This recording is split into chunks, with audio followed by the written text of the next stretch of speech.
Or will the family's secrets pull them all under? Greg loved to run. He ran to school every morning, no matter what the weather was like. Even the chilly November air couldn't stop him from enjoying his exercise. That was what good running clothes were made for. His running pants fit tightly against his legs and had soft fleece lining. They were black with red and orange flames that curved around his calves. Wearing them made him feel speedy. Every day he would run, take a shower at school, and get dressed there before his classes. This routine gave him strength and stamina, which were important for being the star wide receiver on his high school football team. With the quarterback's strong and accurate throws, they had led the team to the championships. Today's game would determine the state champion. This morning, he felt especially energized as he ran the last blocks to school. His good mood might have come from the night before when he had been invited upstairs to his girlfriend's room for the first time. He had been curious about what it would be like. She had called him over, saying she wanted to talk about something important, but as soon as he arrived, she had taken him upstairs. She sat on the edge of her bed, smiling at him in a way that made his heart race. He had been excited to spend this private time together. He took the opportunity to look around her room, which was just as he had imagined. There were posters of boy bands and popular male actors on the walls. He felt a little unsure about how he fit into her world. Watching her smile and seeing her eyelashes flutter made him feel special. He hoped there was more to their connection than just how he looked. When she finally sat up and smiled at him, he was ready for the usual small talk. Instead, she surprised him by asking him to stand so she could help him. As he remembered that moment, he crossed a busy street, waving at a few friends in their cars, waiting for the light to change. Thinking about the previous night made him chuckle. He felt a mix of excitement and nerves. While he had hoped for something thrilling, it turned out to be a little less than he expected. Still, it was a step forward. Crystal had been hesitant to show any affection beyond gentle kisses. He wondered if she was uncomfortable with being more intimate. He had even researched what might be going on with her feelings. This morning he felt hopeful, but then he remembered his encounter with Crystal's older half-sister, Candace, the night before. After spending time together, he had to clean up in the hallway restroom instead of the one in Crystal's room. As he left the washroom, he bumped into Candace. Her long blonde hair was dyed a soft pink, which she used to cover one side of her face.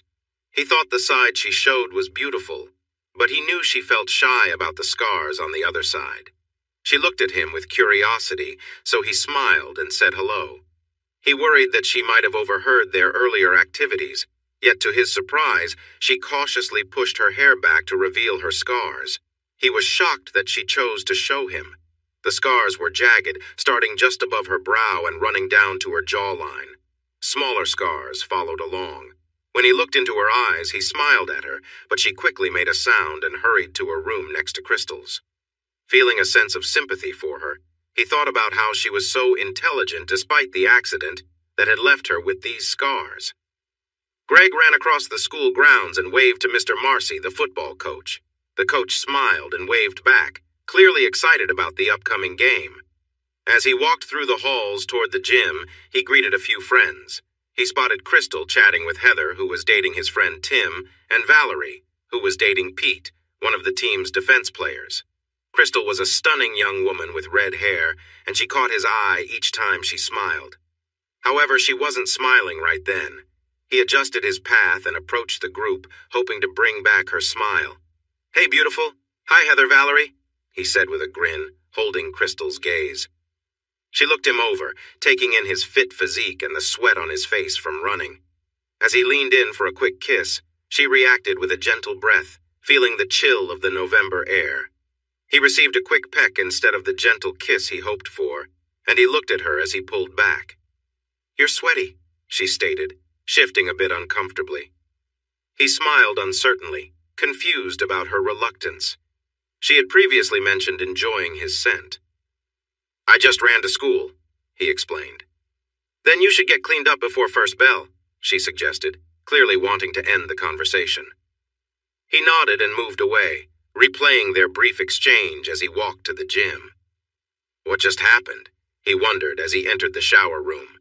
He placed his backpack in a locker, took off his running clothes, and stuffed them inside. He grabbed his shampoo, soap, and towel before quickly washing off in the shower. After scrubbing his long, straight black hair, which now hung down to his shoulders, he rinsed off. Yet he still found himself troubled by Crystal's reaction. As he dried off and got dressed, an old worry came back to him. When Crystal first started dating him, he was very aware of the different backgrounds their families had. Greg's family, the Hughes, owned a small software company that served clients in Europe and Asia. His dad traveled a lot for work, leaving Greg and his mom home for weeks. Even though this wasn't ideal, his parents loved each other deeply, giving Greg a sense of stability. They were comfortable enough to be considered middle class. In contrast, Crystal's family was wealthy. She was the daughter of Byron Tafferty, the richest businessman in the county, if not the entire state. He owned the mines and all mining rights in their area. The Tafferty family founded the town of Hampstead Hills nearly a century ago and played a key role in its growth. Greg often worried that one day Crystal might choose someone from her own social class. Even though she said she was happy with him, the doubt still lingered in his mind. While the Tafferty family once had many members, it had now dwindled to just 5. At the forefront was Byron, the father figure in his early 60s, who remained influential and wise in business. There were whispers about his harshness, and Crystal's stories made Greg believe these rumors were true. Byron was married to his second wife, Missy. She was tall and had become his wife just a year after the passing of his first wife, Ellie. Now, in her mid-30s, Missy was the reason Crystal had her striking red hair and beauty. The 18-year-old daughter didn't quite share her mother's curves, but was still a graceful version of her. Cal Tafferty, Byron's oldest child, was now 25. Ellie gave birth to Candace, but sadly passed away during childbirth. Now Candace is 21 years old. The Tafferty home is a large mansion with 8 bedrooms, located in the Oak Hills community. In comparison, the Hughes family lives in a much smaller 2-bedroom house on Aspen Grove Crescent on the other side of town. From Crystal's tales and his own few meetings with him, Greg saw that Cal was not a nice person. He was selfish, arrogant, and acted like he deserved everything handed to him. He relied on his family's wealth and influence in the community. In high school, he was well known as the star quarterback, but now he was fading away, struggling with a drinking problem that everyone noticed. Greg believed Cal realized this but didn't know how to change.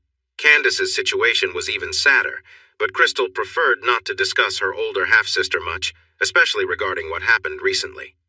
Since Candace lost her mother at birth, she and her brother were raised by the household staff. Missy looked after her daughter, following Byron's wishes. Crystal once mentioned that their father blamed Candace for Ellie's death, even though Ellie had a tough time giving birth to Cal as well. During her early years, Candace found comfort from the cook who cared for her until Byron discovered the cook's affection and fired her on the spot. This also upset Crystal. Cal barely scraped through school by focusing on football and his social life, while Candace showed incredible intelligence but struggled to make friends. Many found her unlikable due to her sharp words. She was very smart and didn't hesitate to show it, which often made others feel inferior. Additionally, her tall stature set her apart from her classmates. Candace grew taller than her peers from a young age. In school, other kids called her Taffy because of her length. By graduation, she stood at 6'2", with long, wavy blonde hair that reached down her back. She often hid her face behind her hair. Although she was fit and strong from using her home gym, her height made her self-conscious, leading her to follow a careful routine to keep her back healthy. Despite her beauty, she felt lonely throughout high school. After graduation, Cal's life began to go downhill as he fell into drinking too much. A few years later, Candace graduated at the top of her class but had no friends.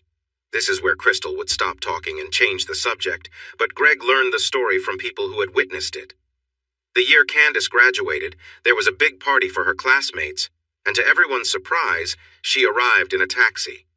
Though she tried to join in, no one spoke to her, and she ended up drinking until she fell asleep on a swing. When she woke up, the party was coming to an end, and someone had taken money from her wallet. She couldn't pay for a taxi home, so she called her family for a ride. Cal came, a bit tipsy, and had a few drinks before being asked to leave. It was said that he got Candace into his car and drove away quickly, driving wildly. The next morning, news spread through town that Cal had crashed his car into a tree, and Candace was hurt badly, ending up in the hospital and unconscious. The accident left her with serious scars on her face.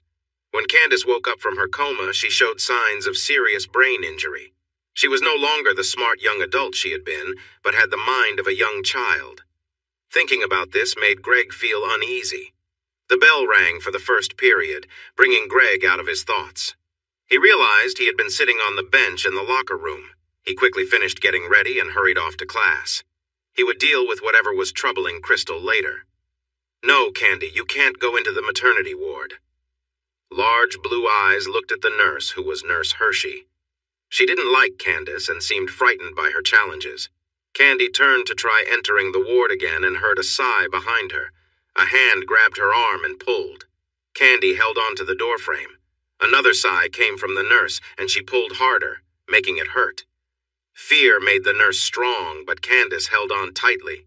Feeling frustrated, she said, "Okay, if you keep this up, I will get Margaret. She's the head nurse, and she will make sure you can't volunteer here anymore. Is that what you want?" Candy pouted, but did not let go of the door. After a huff, Nurse Hershey let go of Candace's arm and walked away in anger. As soon as the nurse was gone, Candace quickly walked the other way, leaving the maternity ward behind. She had only 10 minutes if she planned this right. She slipped into the stairwell and hurried down 2 floors. She peeked out the door to check if anyone was around. She had made sure earlier in the day that the hospital's security cameras were not working. She went to the records room door and used a key she had made from the custodian's key ring. It was a master key, and it would help her get inside. She quietly entered and hurried down the aisles, scanning the boxes on the shelves for the date of the accident. She finally found it in a back corner. Listening carefully and hearing nothing, she pulled the file box down and flipped through the pages until she located the records for that night. She took pictures of the pages, trying not to dwell on them, as she didn't have time. After putting them back, she searched for Cal's file. Again, she snapped pictures, avoiding looking at the pages, but one number caught her eye. They had done a blood test showing a blood alcohol level of 0, 134. She stopped for a moment. She knew her brother had been drinking, but now she had proof. The local sheriff's department had overlooked evidence during their tests at the scene and ignored the hospital's paperwork. She quickly returned the papers to the box and placed it back on the shelf. Glancing at her Hello Kitty watch, she saw she had only 3 minutes left. She retraced her steps to the maternity ward entrance and sat on the floor next to the door, resting her head on her knees. She took deep breaths and thought about the saddest memories she had, like the day the family cook was let go. "There she is! I told you!" Hershey's voice echoed. "Hush! Let me talk to her." That was Margaret. A gentle hand brushed Candace's dyed pink hair. She looked up into the eyes of Margaret Stewart, the head nurse. Margaret saw the tears in her blue eyes. "Are you okay, dear?" she asked, her Scottish accent evident as she expressed her concern. "My arm hurts," Candace replied softly. Margaret's eyebrows lifted as she rolled back Candy's sleeve, revealing bruises from Nurse Hershey's tight grip. Margaret lifted Candy's chin and looked into her eyes. "Who did this?" Candy's blue eyes shifted towards Hershey. "She doesn't like me," she whispered, sounding like a little girl. Margaret sighed. "Did you try to enter the maternity ward?" "Just at the door, to listen to the babies," Candy said quietly. "All right, I'll have a word with Nurse Hershey. For now, please stay away from the maternity ward." Candy opened her mouth as if to protest, but then nodded. Margaret helped her stand, and Candy glanced at Hershey, who looked frustrated. "She has promised not to go into the maternity ward. Let's go talk to the nurses inside. I also need to discuss the bruises on Miss Tafferty's arm," Margaret said calmly, despite Hershey's outburst. The head nurse stressed Candace's last name as a reminder. Although the young woman might be seen as needing help, she was still a Tafferty. Candy walked away, no longer worried about the nurses. In her mind, she was figuring out her next steps. She felt bad for tricking Mrs. Stewart, as she had come to see that the strict woman had a kind heart. When she completed her plan, she would apologize sincerely, even if she didn't expect Mrs. Stewart to forgive her. She knew it was the right thing to do. It took her 2 years to reach this point because she knew her plan needed time. She often visited the hospital, and her bright pink hair made people relax and pay her little attention. She moved from room to room with her small cart, offering books and games to the patients. Sometimes she just sat and listened to older patients talk, helping them calm down. The doctors and nurses appreciated what she did. She noticed that people accepted her now. Her quick mind no longer scared them, and she chose her words carefully, so they liked having her around. It felt new and nice. But still, she knew she had to keep her mission in focus. Getting the master key had been tricky, but she walked around the hospital freely, and the cleaning staff became used to seeing her in the basement. They usually pointed her back to the elevators unless they were busy. They had a key-cutting machine and let her watch them use it. She learned where the master keys were kept and borrowed a set of keys during dinner hour when the main person took a break. Fortunately, the noise in the room helped hide the sound of her cutting the key. She returned the keys before he woke up. With the photos safely stored on her phone and her work shift ending, Candace made her way home. A bus picked her up by the hospital and dropped her off at the entrance of her neighborhood. While waiting, she looked back at the hospital and realized she would soon not have to spend so much time there. This thought made her feel mixed emotions. She had started to enjoy how people opened up to her. The loneliness she felt her whole life faded while she was there. She noticed that when she listened more and spoke less, people felt more comfortable around her. She remembered how she used to talk to people with harsh words and critical tones. This new approach was showing her things about herself she hadn't expected. Then her thoughts drifted back to the painful night after her accident. She remembered waking up in pain and overhearing her father tell the surgeon that he wouldn't pay for more treatments for her injuries. The scars on her face would be a reminder of her own mistakes. She felt shocked by the harshness in his voice. That night, she realized he wanted to let her go. He knew she was smart and must have worried she would find out about the financial plans he had for the company funds, especially regarding the workers' pension. Knowing what she knew helped her understand the situation better. At first, she just wanted to get back at him. She planned to turn his own tricks against him.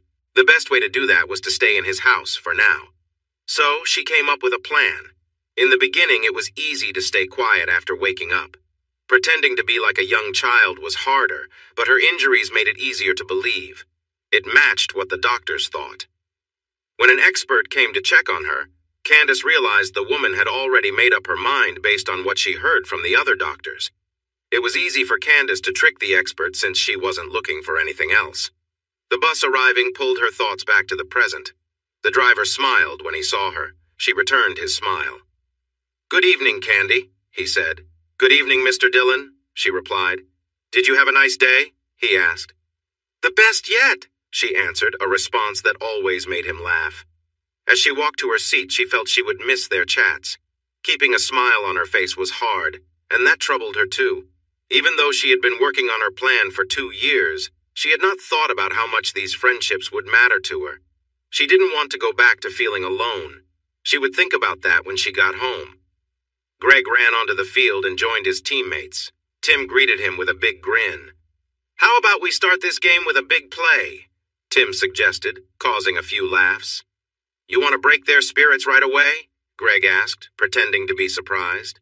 "Now's the perfect time to show them who they're up against.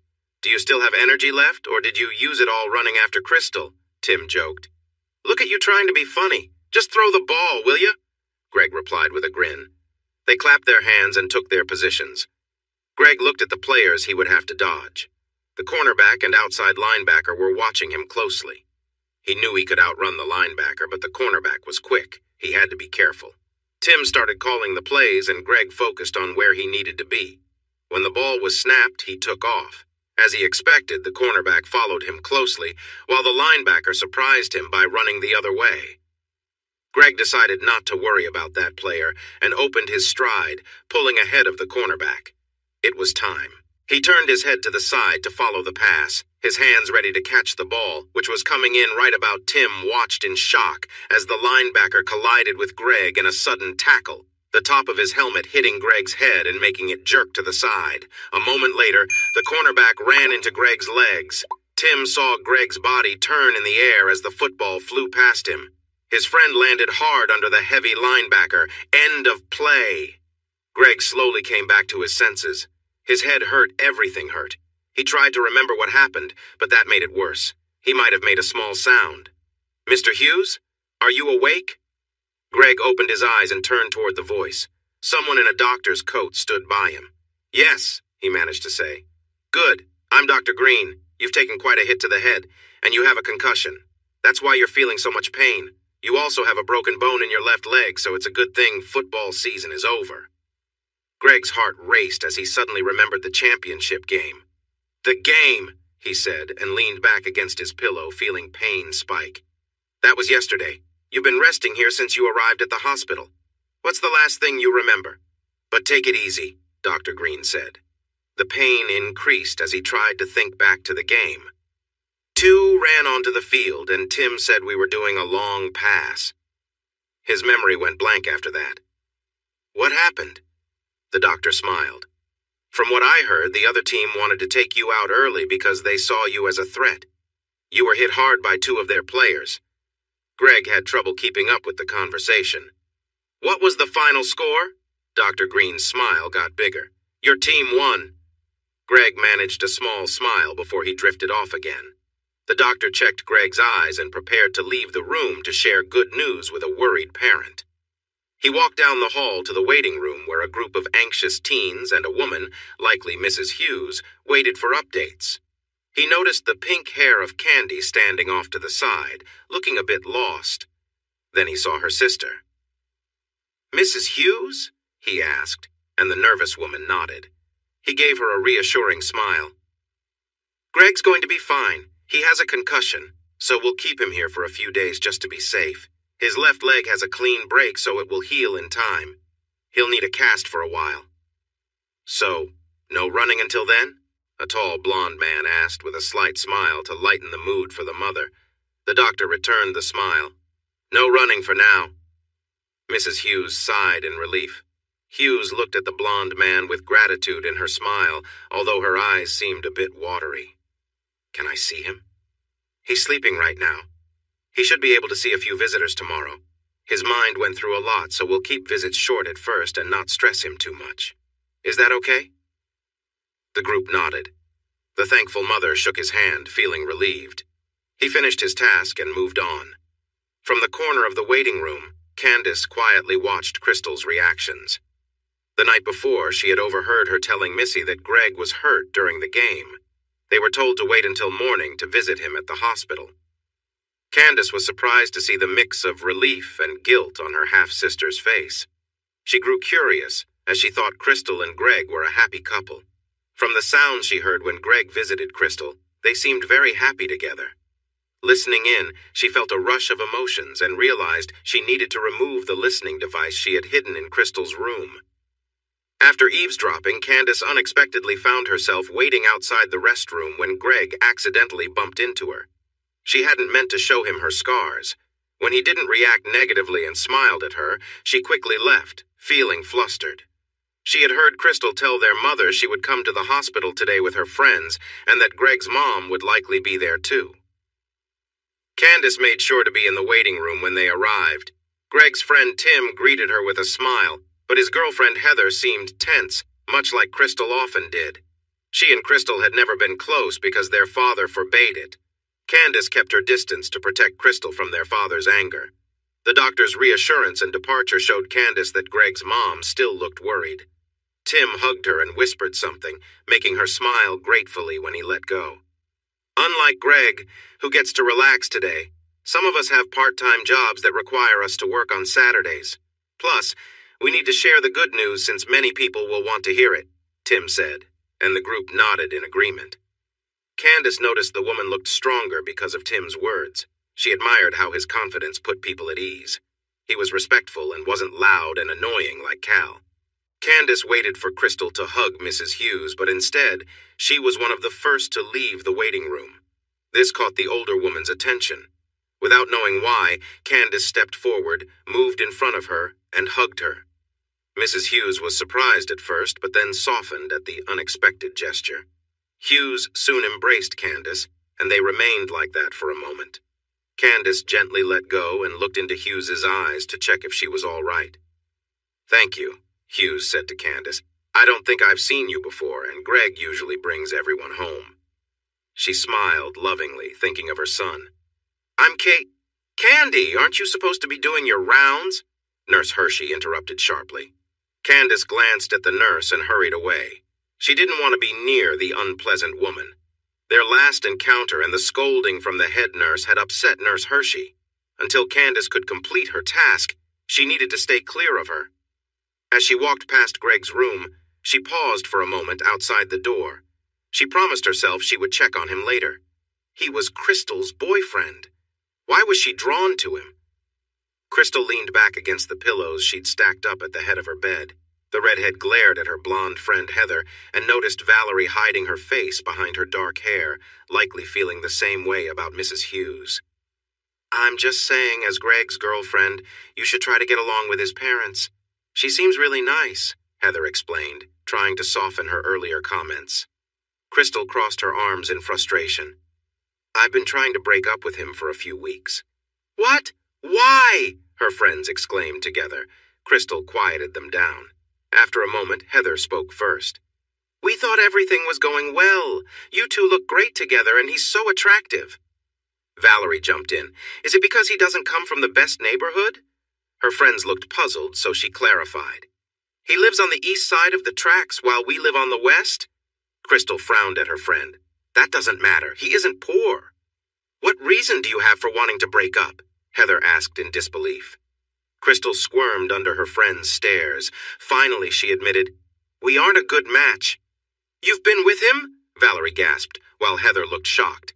"No!" Crystal retorted, pouting. "It's just, we don't connect well." Heather and Valerie leaned in closer, curious. "What do you mean?" Valerie asked. "Greg is different in some ways." Crystal sighed, and their eyes widened. She shook her head. "He tends to be the same, no matter what." She felt frustrated and recalled moments they had shared. Heather exchanged a confused look with Valerie before turning back to Crystal. "What difference does it make?" "He's too big for me," Crystal said with frustration. "You're always saying that, and now I can't help but imagine something huge." Valerie laughed, making the others join in. When the laughter faded, Crystal shook her head. "He's maybe 7 inches long, but he's really thick. Too thick for me." "You've tried?" Heather asked carefully. Crystal shook her head again.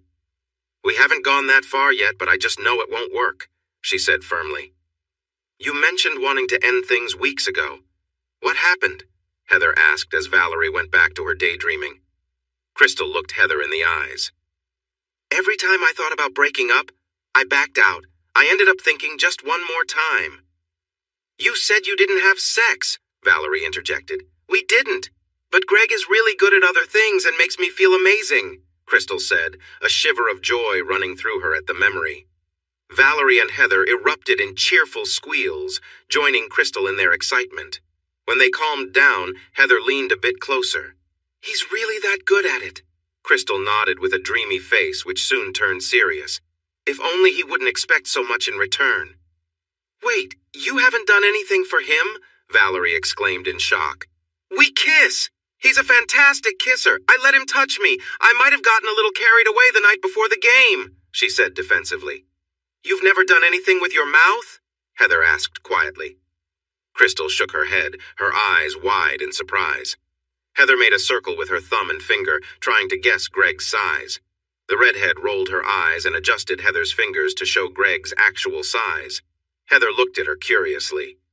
"That's a decent size, maybe a bit larger than Tim, but I wouldn't say it is too big to handle. We can adjust, you know." Valerie grabbed Heather's hand, still staring with disbelief. "Wow, Pete is much smaller. Would you want to switch boyfriends?" "I'm really small, okay?" Crystal said defensively.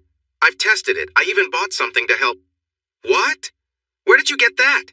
They don't sell those in shops around here," Heather exclaimed, blushing as she realized she sounded like someone who had looked. "I ordered it online from a good and private website. They sent it in a plain package," Crystal explained. Heather was shocked. "Weren't you worried someone might see it, like your mom or even your dad?" Crystal shook her head. "Dad is too busy to care about mail that isn't his." She paused for a moment before saying, "Mom's ordered stuff like that too, since Dad is often busy." This made them giggle again. Finally, something clicked in Crystal's mind. "Wait, you two seem to know quite a lot about your boyfriend's sizes. You've been with him." They smiled, and the redhead felt a hint of jealousy. "Maybe if you stopped using fancy words for it, you'd be less concerned about intimacy," Heather said. Seeing the anger rise, she quickly added, "I'm actually really jealous of the attention Greg gives you, though. Tim doesn't spend much time on that part of our relationship." Valerie joined in. "Pete doesn't like to do much when it comes to me. I wish I could feel what Greg does for you, even just once." They had calmed her frustration, but sadness took its place.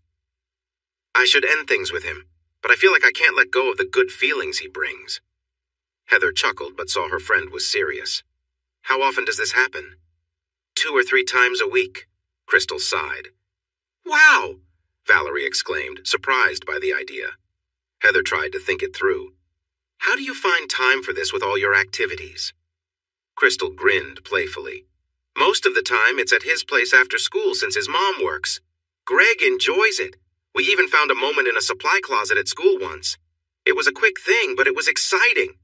And you didn't do anything nice for him in return? Is he a saint or just foolish?" Heather wondered out loud. Crystal threw a pillow at her. Heather frowned. "Come on. You have to see that your relationship feels one-sided." Crystal pouted again. "I know, okay? It's a lot," she complained. "Then let him go gently. He'll be hurt and maybe upset, but the longer you stay, the harder it will be for both of you," Heather said softly. Crystal glared, but she understood and nodded. Still, the timing was terrible. Greg was lying back on his pillow, watching the clouds outside his window. He knew much of the comfort he felt came from the medication they had him on. The concussion was finally getting better, but he still had to deal with his broken leg. He heard a noise and looked to see his mom entering his room. The other bed was empty, giving them some privacy. Her smile made him smile back. "Hi, Mom." Her grin grew wider and her eyes sparkled. He loved seeing her happy. "Good morning, sweetie. How are you feeling today?" she asked. "I feel great, if you know what I mean," he replied with a grin. Her smile turned into a smirk. "Should I ask the doctors to lower your meds?" "Please don't. I think it's too soon for that. I can feel the pain lurking under the medicine. Right now, I'm really thankful for their help," he said, feeling a throb in his head, reminding him of his words. Her face showed worry again when she noticed him flinch a little. "Is there anything I can do for you?" she asked, taking his hand gently. He smiled to reassure her. "Not at the moment. I think the doctors have things under control. Have you heard from Dad?" She nodded, her smile returning. "He called last night and wishes you a quick recovery." "How did his meeting go?" Greg asked, closing his eyes to ease the ache in his head. He felt a soft kiss on his forehead and opened his eyes to see his mom pulling away. "It went well, but they are still working on some details. I can see you're in pain from your concussion, so I need to go to work now. I'll check in on you when I get home, okay?" He nodded and smiled as he started to drift off again. He realized he wasn't recovering from the concussion as fast as he had hoped. Greg turned back to the window to watch the clouds, but he fell asleep before he could see them move. Candace made sure to arrive outside Greg's room when the nurses were busy elsewhere. She quietly placed her cart against the wall out of sight, hiding behind a gurney. When the way was clear, she stepped into the room and listened. The only sound was Greg's calm breathing as he rested against the pillows. She moved closer and looked down at his sleeping face. He looked so peaceful and pure. But he wasn't pure. He had moments with Crystal that Candace longed for herself. It didn't seem fair. She'd never had a boyfriend. She'd never been kissed. She yearned for a man's touch and the warmth of a true embrace. Candace felt a deep longing, and Crystal seemed to throw those moments away. The night before, while she was waiting to take out her listening device from Crystal's room, she overheard her sister and her friends giggling with the door closed. Unable to help herself, she listened in and heard her sister's secret thoughts. Candace bit her lip, imagining Greg sharing a sweet moment with her, his hands gently moving through her hair.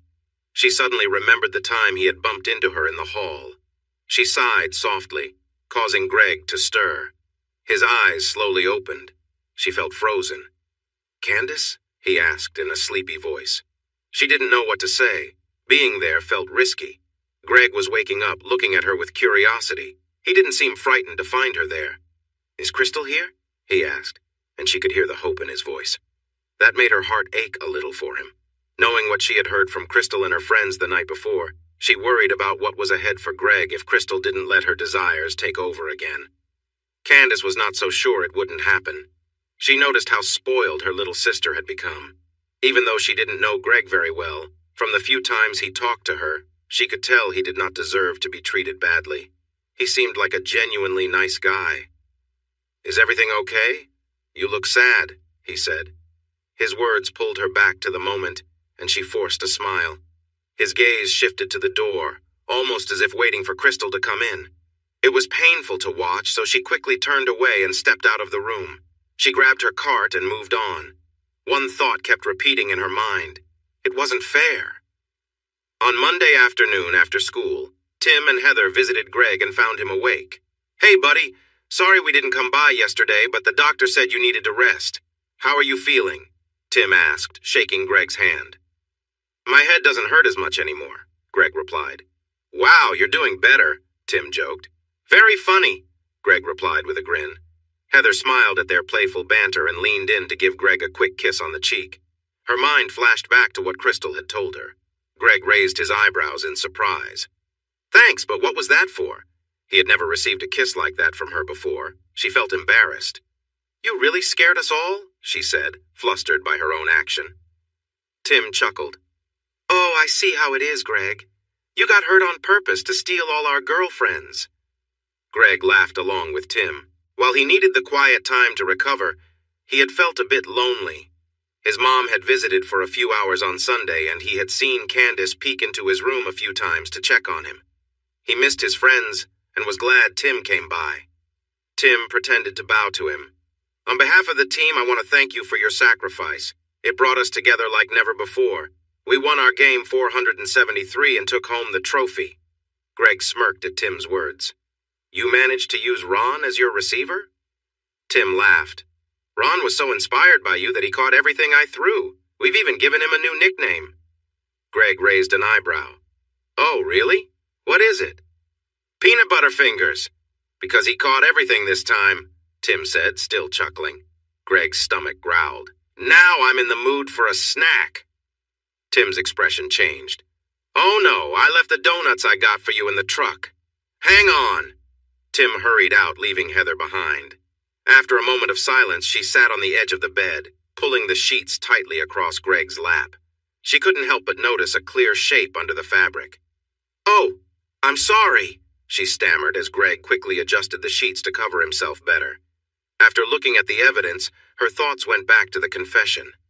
"Crystal mentioned you were too big," she said softly, feeling flustered. Greg was shocked that Crystal would be speaking about their private moments.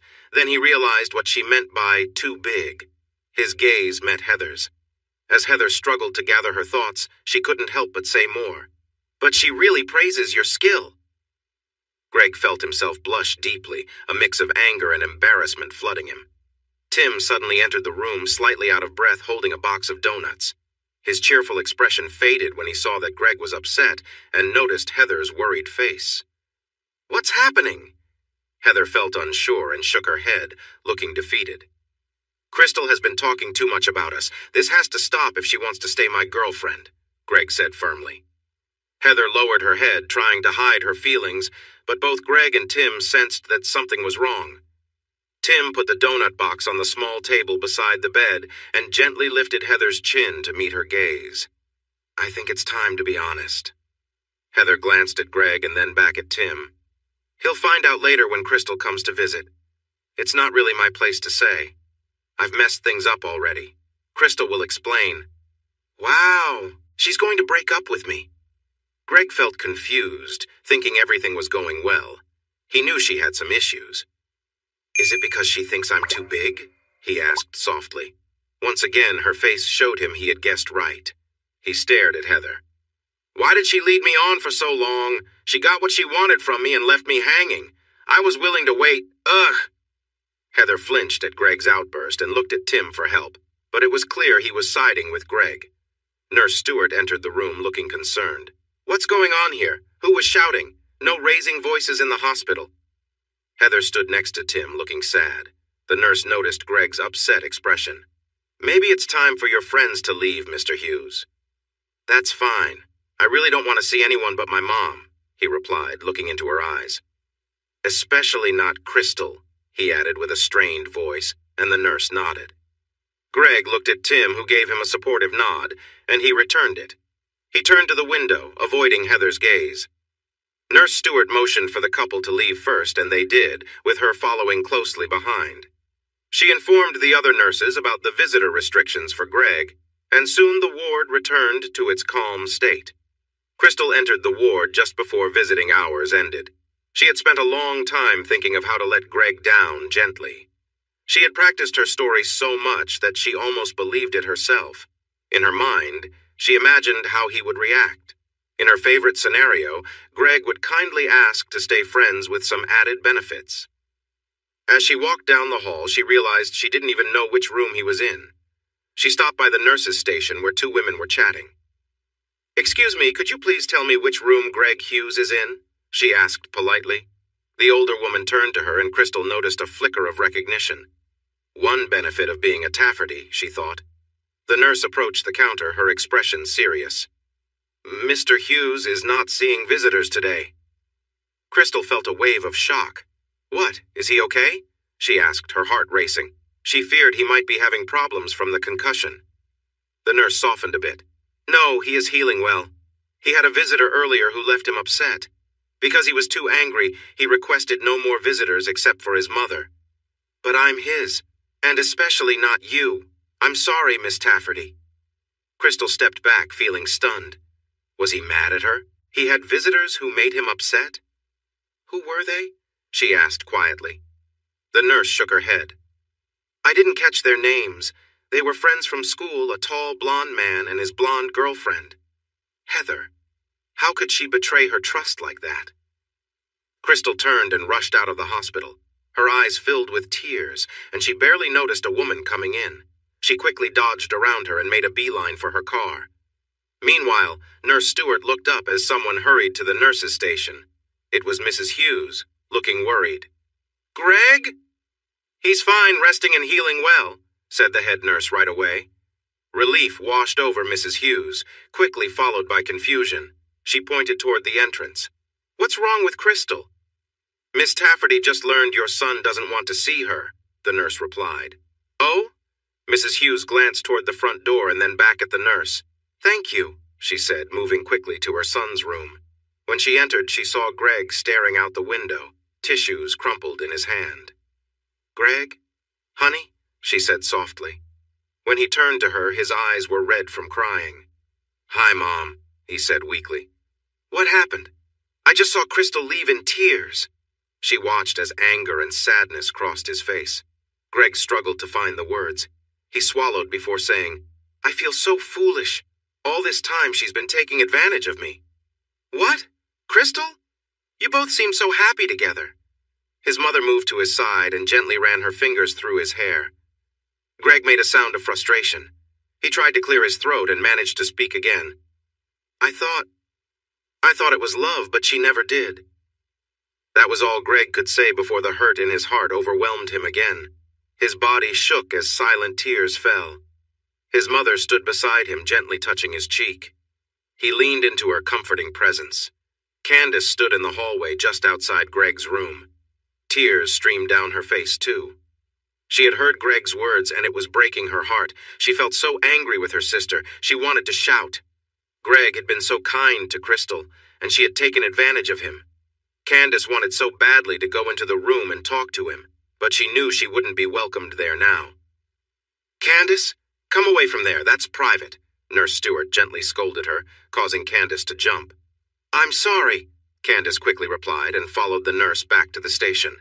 Her emotions felt out of control. She usually managed them well, but thoughts of Greg sent her spinning. She suddenly reached out and touched the nurse's arm. The woman stopped and looked at her. "What is it, dear?" Candace's mind raced. She didn't know what to say, but felt a need to express something. "Greg is so sad," she said, feeling a bit foolish as her tears continued to fall. Margaret's expression softened and she hugged Candace. A broken heart hurts, but it's not the end. He has friends and his mother to help him through this. He'll be okay. With time. The nurse let go of Candace and offered her a kind smile before returning to her work. Candace stood in the hallway and realized she wouldn't be of help by staying. It was time for her to go home. Meanwhile, Crystal took another shot of whiskey and gasped as it burned down her throat. When she finished, she stared at the empty bottle. It had been half full when she started. She tried to set it back on the bar, but missed and dropped it. When it bounced and rolled away, relief washed over her, and she nearly lost her balance. The room swayed, and she clutched the back of her father's chair. She felt angry with Greg for making her feel embarrassed at the hospital. Why couldn't he have just listened to her? They could have parted on good terms without all the fuss. Maybe they could have continued to be friends. As she steadied herself, she realized that Heather's actions had ruined any chance of that. Anger at Heather surged within her. Crystal took deep breaths, trying to clear her spinning head. She felt regret knowing she had hurt Greg. She deeply regretted her actions, but believed things could have been easier for him if she had been able to talk to him before Heather told everyone. Crystal turned back to the bar, grabbed another bottle, and poured herself another drink.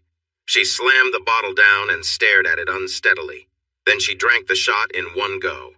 It traveled down her throat, but the sting was worse than expected. She coughed and dropped her glass as she stepped back from the bar. She bumped into a chair and fell over it. She tried to turn to break her fall, but the chair hit her hard. Pain shot through her and she felt sick, emptying her stomach onto the carpet next to the chair. Her head spun until she lost consciousness right there. Byron was in a bad mood when he got home. He had to let go of one of the accountants because he had seen too much. The new accounts Byron had created to take money from the pension fund and the company were ready to receive the funds. That guy Taylor from the accounting team almost discovered the hidden entries before Byron could erase them. Security had removed the shocked man from the building before he could look at the records.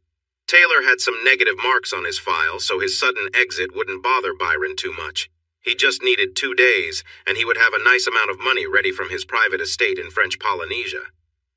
Byron stood in the large entrance hall of his mansion and looked sadly at the portraits of his ancestors. Their serious faces seemed to be watching him and judging him. He was done with them. The Tafferty story ended with him. His son was a foolish drinker with no skills to carry on the family business. Candace had taken the life of the woman he loved, and Crystal seemed like just another self-centered person. With Ellie gone, Byron's whole life changed. Every plan and dream for the future became meaningless. She had been the one good thing in his life. Now that she was gone, everything came to a halt, forcing him to think again. Before that day, he had followed in his family's footsteps. He had worked hard for the business and the community. He didn't enjoy it, but he knew he had to do it. His father had taught him that lesson well. With the loss of the woman he hoped to grow old with, his role in the business and community felt empty. He decided to change his plan and put his own wishes before his duties to the business, the community, and even his family. He had married Missy to have someone attractive by his side at the social events he had to attend. She was decent, but he soon lost interest because they didn't connect. He had a child with her to keep her busy, although he didn't really want more kids since he already had 2, and it was Ellie who wanted them. For 20 years he had been working on his plan. It was carefully arranged, and he was just days away from moving funds from the employee pension plan as the package was about to mature. He intended to shift the money to a new investment platform. Instead, the funds would go into his own account in an offshore bank. At the same time, money from the company's cash reserves would go into another account. Then he would run away to a tropical paradise, free from the business, this dull town, and the family he considered burdensome. He sighed heavily. Soon. For now, he just wanted to have a drink and relax for a few minutes. As he entered the study, he was hit by the strong smell of something unpleasant. He saw an empty Scotch bottle on the floor, and his son's name came to mind, sparking anger that made him hurry into the room. He stopped when he noticed Crystal slumped over his chair, her head hanging off one side. She smelled of alcohol, and the floor next to her was a mess. Byron was fed up with her spoiled behavior. He lifted her skirt and pulled her underwear down. The sound of skin meeting skin shocked her from her daze. The second and third impacts brought her back to reality. "Ah!" she screamed. The noise only fueled Byron's anger, and he struck her harder, switching sides as he continued. "Daddy, please! Ah!" Crystal cried, and then became sick again. Byron held Crystal in her seat, raising his hand to strike her again for making more of a mess. Crystal's screams brought Missy rushing into the study, her housecoat and slippers hastily put on. She ran to Byron's side and grabbed his arm. "Byron, what are you doing?" she yelled in fear. He pulled his arm away from her grip and glared. "I should have done this a long time ago to stop her from being so spoiled. You give in to her too much." He slapped Crystal again, causing her to scream more before Missy, now alert, attempted to grab his arm again. Instead, she caught his hand across her face. She stumbled back, tripped over the empty bottle, and hit the liquor cart, which caused some glassware to fall and break. She ended up cutting her arm as well. "God damn it! Look at the mess you've made!" Byron shouted at Missy. Candace was just out of sight in the hallway, holding her cell phone to her ear. She heard a phone ringing, then someone answered. 911, what's your emergency? Candace had to pause before answering, remembering to keep her cool. "My dad is hurting Missy and Crystal. He knocked Missy down and there's blood. I think they're hurt." "Who's this?" "Candy Tafferty," she answered, hearing the operator quietly curse under their breath. "Okay, Candy, I'm sending ambulances and police to your address. Stay on the line." "Are you spying on Dad, Candy?" Cal shouted as he crept up from behind, snatched the phone from her hand and pushed her back against the wall, causing her head to spin.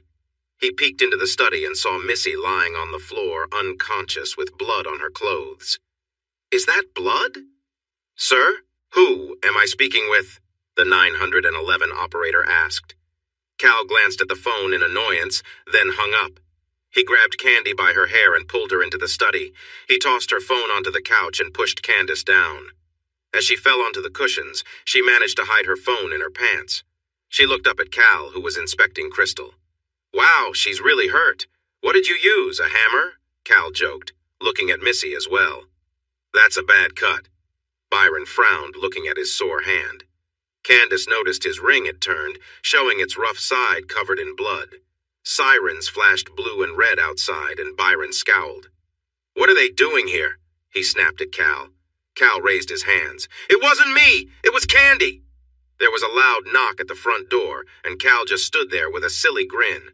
"Go tell them to go away," Byron barked at him. "That's a cop! He won't listen to me," Cal protested. "Get the door! Do something for once and make them leave!" Byron yelled. Cal shot an angry look at Byron and left. Candace took advantage of the distraction to check on Missy. The cut on her arm was deep and still bleeding. She grabbed a fancy napkin from the floor and wrapped it tightly around the wound. She felt someone approaching from behind, and then everything went dark as a fist hit her in the head. The room spun as Byron dragged her away from Missy by her hair. She screamed in pain. "Are you pretending?" Byron sneered, leaning close. Candace looked up at him with wide eyes, feeling scared. This feeling was real. He seemed ready to hurt her again, and her head still ached from the blow. She needed him to believe her. "You're hurting me!" she cried in a small voice. He looked at her with doubt and then disgust.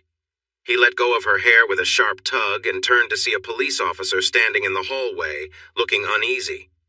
The officer stepped in to make space for two paramedics who were behind him. One went straight to Missy, while the other rushed to Crystal. Candace realized she needed to leave the house that night. If the paramedics were taking her stepmom and sister to the hospital, that was where she needed to be, too. She knew the police wouldn't keep her safe. As the officer talked softly to Byron, she quietly slipped away. She hurried up the stairs to her bedroom and changed quickly, right down to her clothes. Her head still hurt from earlier, and she wondered if she had a concussion. Grabbing her little Hello Kitty purse, she threw it over her shoulder and headed back downstairs. Hearing Byron and Cal arguing loudly, she rushed outside and climbed into the back of the ambulance where Missy was on a stretcher. The paramedic came to close the back door and noticed her. "No, Candy, you need to stay at home." She shook her head and winced in pain. The man frowned and climbed in. He took a quick look at her face where bruises were starting to show and checked her eyes. His expression changed as he assessed her condition. "Looks like he hurt you too," he said with concern. He shut the doors and called out to the driver, and they were off. The second ambulance followed behind, but the police stayed at the house. As they drove to the hospital, the paramedic glanced at Candace, who was leaning tiredly against the wall. "Did you help this woman with her injury?" he asked. She nodded slowly, wincing again. "You did a good job. You might have saved her," he said, and Candace gave a weak smile. When they arrived at the hospital, her headache worsened. She struggled to keep her eyes open. She was processed with Crystal and Missy, but since her injury was less serious, they took her to a waiting area to be seen.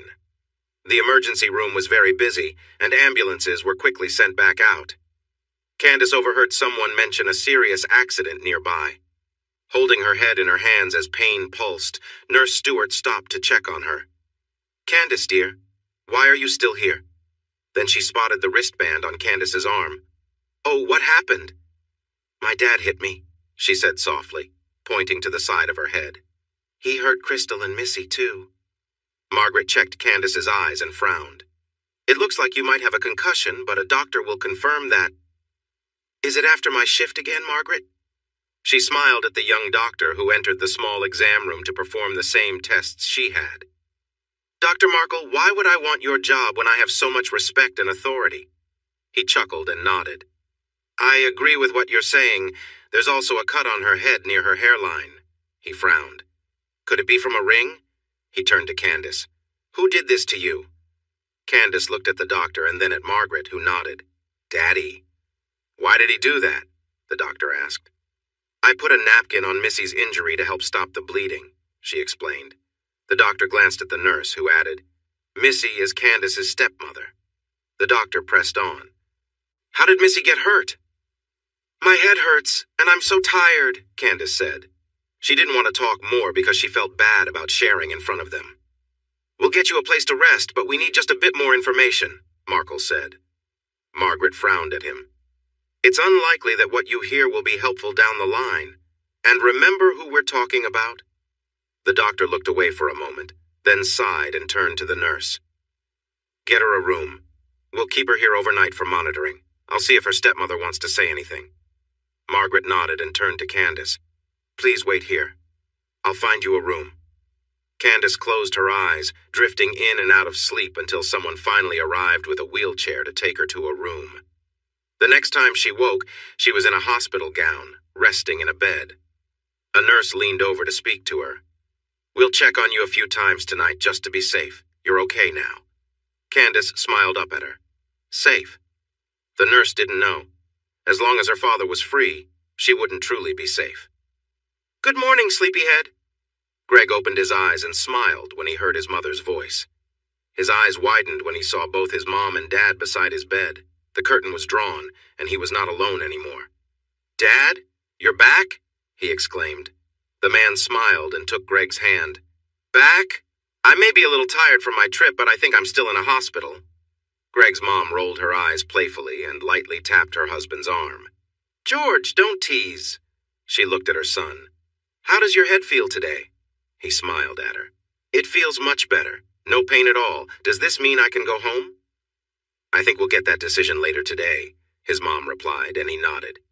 Greg frowned and glanced at his dad. "I thought you wouldn't be back for 2 more weeks." George smiled back. "Your mom told me how you were doing after the accident, and I wanted to help you during your first week at home. I'll work from home at night while still helping the team. Your mom can't take any more time off from her job." She gave a small protest. "It's true, Marion. Besides, we made great progress on the project, and we just need to finalize a couple of things. That won't take more than a week or 2. We're still ahead of schedule." Greg couldn't stop smiling, and his parents smiled back at him. From the doorway, they heard a woman crying. Greg's smile faded as the voice sounded familiar. He looked at his mother, who looked worried. "Is that Crystal?" he asked softly. Marion nodded. "I overheard some nurses while we were waiting to see you. There was an incident at the Tafferty's house last night. Byron hurt Crystal and she had to have surgery. Her mother did too. They are in the room across the hall. We're not sure what happened to her mother. Candace is in the next room with a head injury." "What kind of person hurts someone who is struggling?" Greg asked angrily. A lot of people are asking that. The trouble is, the man who hurt them is very powerful in this town, Marion replied. Greg's gaze went back to the door where he could still hear Crystal crying. He felt strange that he wasn't happy about it. I hope I can go home soon. I don't know how much more of that I can handle. I'm really upset with her. I'd be fine not speaking to her again, but I don't want to hear her in pain. His mother took his hand gently. You have a kind heart, Greg Hughes. He gets that from me, his dad added with a grin. Marion rolled her eyes but smiled at her son. Oh, I also heard the nurses saying Candace was a hero. She called for help and helped her stepmother when she got hurt. Greg smiled, thinking about how Candace would wave to him during her hospital rounds. She made him feel less alone. He looked forward to seeing her and hoped he could help her too. A young nurse came up behind his parents and caught their attention. Mr. Hughes is scheduled for a bath, then breakfast. That sounds great. Where should I lie down? George said playfully. Oh, George, you're impossible, Marion said, looking a bit embarrassed but smiling at the nurse. She turned back to Greg. We will come back when you're done. I'll also check on when you can go home. The doctor will check on him before lunch to sign the release papers, the nurse added. That's wonderful. Thank you, Greg's mom said as she gently moved her husband toward the door. The nurse smiled at Greg, who was shaking his head at his dad's playful side. It's nice that your parents visited. Greg's smile grew wider. Dad flew back from Germany, he exclaimed, feeling a bit silly right after. He glanced up at the nurse and saw her smiling at him. She seemed impressed and started to prepare for his sponge bath. I guess he must care about you, she joked. Greg snorted but couldn't help smiling back. The nurse looked happy with his response. She washed him with skill and care, making the experience feel very professional. As she worked, Greg's thoughts drifted to the bland hospital food that seemed to encourage patients to leave quickly. Really, Mr. Hughes? The nurse suddenly said quietly, pausing her work. He snapped back to reality and saw frustration on her face. What? She pressed her lips together and tilted her head to get him to look down. He obeyed and noticed she had moved to an uncomfortable spot. He looked at her puzzled. Sorry, what's wrong? Her expression grew even more serious. I take pride in keeping my patients comfortable, yet you're reacting? She whispered. What? No, I'm not, he insisted. She looked straight into his eyes. There's no need to lie, I can clearly see. Frustrated, Greg adjusted himself to show her it wasn't as it seemed. It's not like that. If it was, it would be more noticeable, he replied softly. Her cheeks turned bright red in embarrassment. I'm sorry, I didn't mean, I've just never seen a reaction like that before. And now you have. Can we just finish? He asked, feeling heat rise in his own cheeks too. She continued with her work, but her touches felt different, and Greg felt a growing awareness of what he had dismissed earlier. He cleared his throat to catch her attention. Are you done? He asked, as she gently moved the sponge again. He felt a change he couldn't ignore. Sorry, she managed to say, but her touch lingered. When she finished, he felt the awkwardness. He looked out the window, trying to calm himself as the situation became more noticeable. Each gentle touch from the nurse only served to add to his discomfort. The nurse closed his gown and gently pressed down to secure it. He tried to hold back an awkward sound and caught her amused look as she prepared to leave. Another nurse will bring your breakfast soon, she said cheerfully. Have a good day. Greg fidgeted with his sheets to hide the situation, hoping the next nurse wouldn't notice. When she came in, he saw her frown slightly as she moved a table closer. Too bad. Do you want me to adjust the bed? She asked, and he shook his head. Thanks, I'm fine, he replied quietly, and she left. After his first bite of food, he got his answer to the earlier question. Yuck! He couldn't leave soon enough. It was noon when his parents finally arrived to take him home. The doctor had come and left, and his mom entered the room with some clothes. Since the lower half of his left leg was in a cast, she had to cut off part of his favorite track pants, which made him a bit unhappy. An orderly came in with crutches and handed them to George. He lowered Greg's leg from the support it was resting on and pulled a curtain around them to help Greg get dressed. After adjusting the crutches for Greg and explaining how to use them, the orderly helped Greg into a wheelchair. He then passed the crutches back to George, who gave them to Marion since he planned to push the chair. They moved to the hallway together. When they got into the hall, Greg paused. He noticed the doorway across the hall where Crystal was. It was quiet now, likely because they had given her medicine. He then turned to his mom. "Can we check on Candace?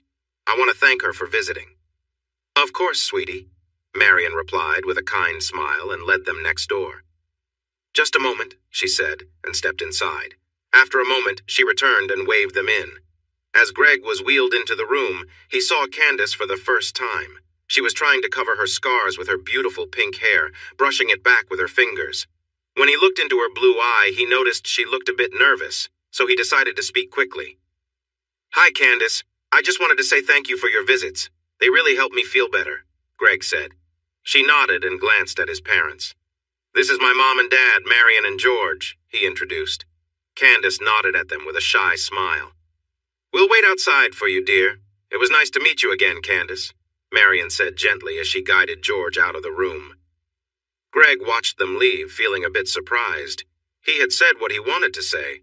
Looking back at Candace, he noticed she was smiling more, seeming to enjoy his awkwardness. He struggled to find the right words, and then remembered what his mother had said this morning. "I heard what you did last night. It's amazing that you called for help and saved your stepmom. I'm really sorry you got hurt."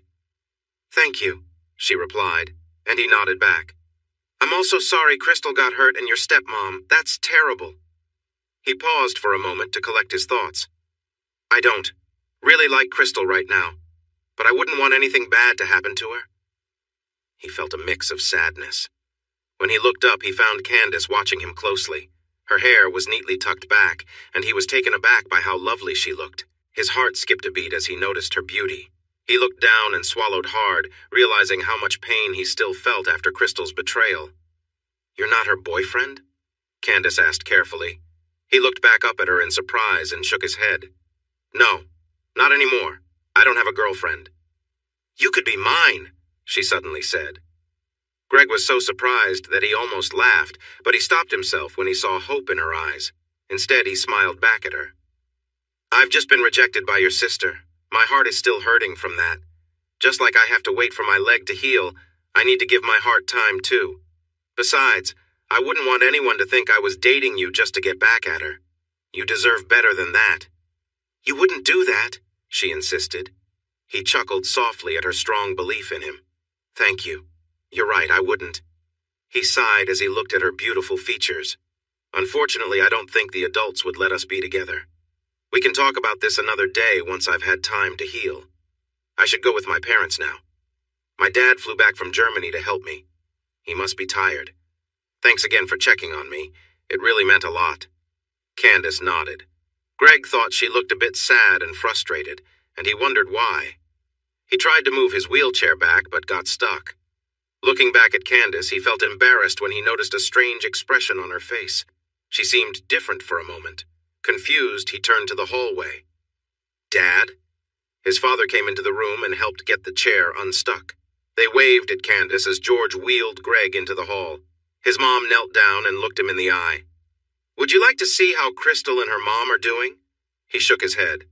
"Neither of us is ready to talk. Let's go home. Dad must be tired and I'm hungry for real food."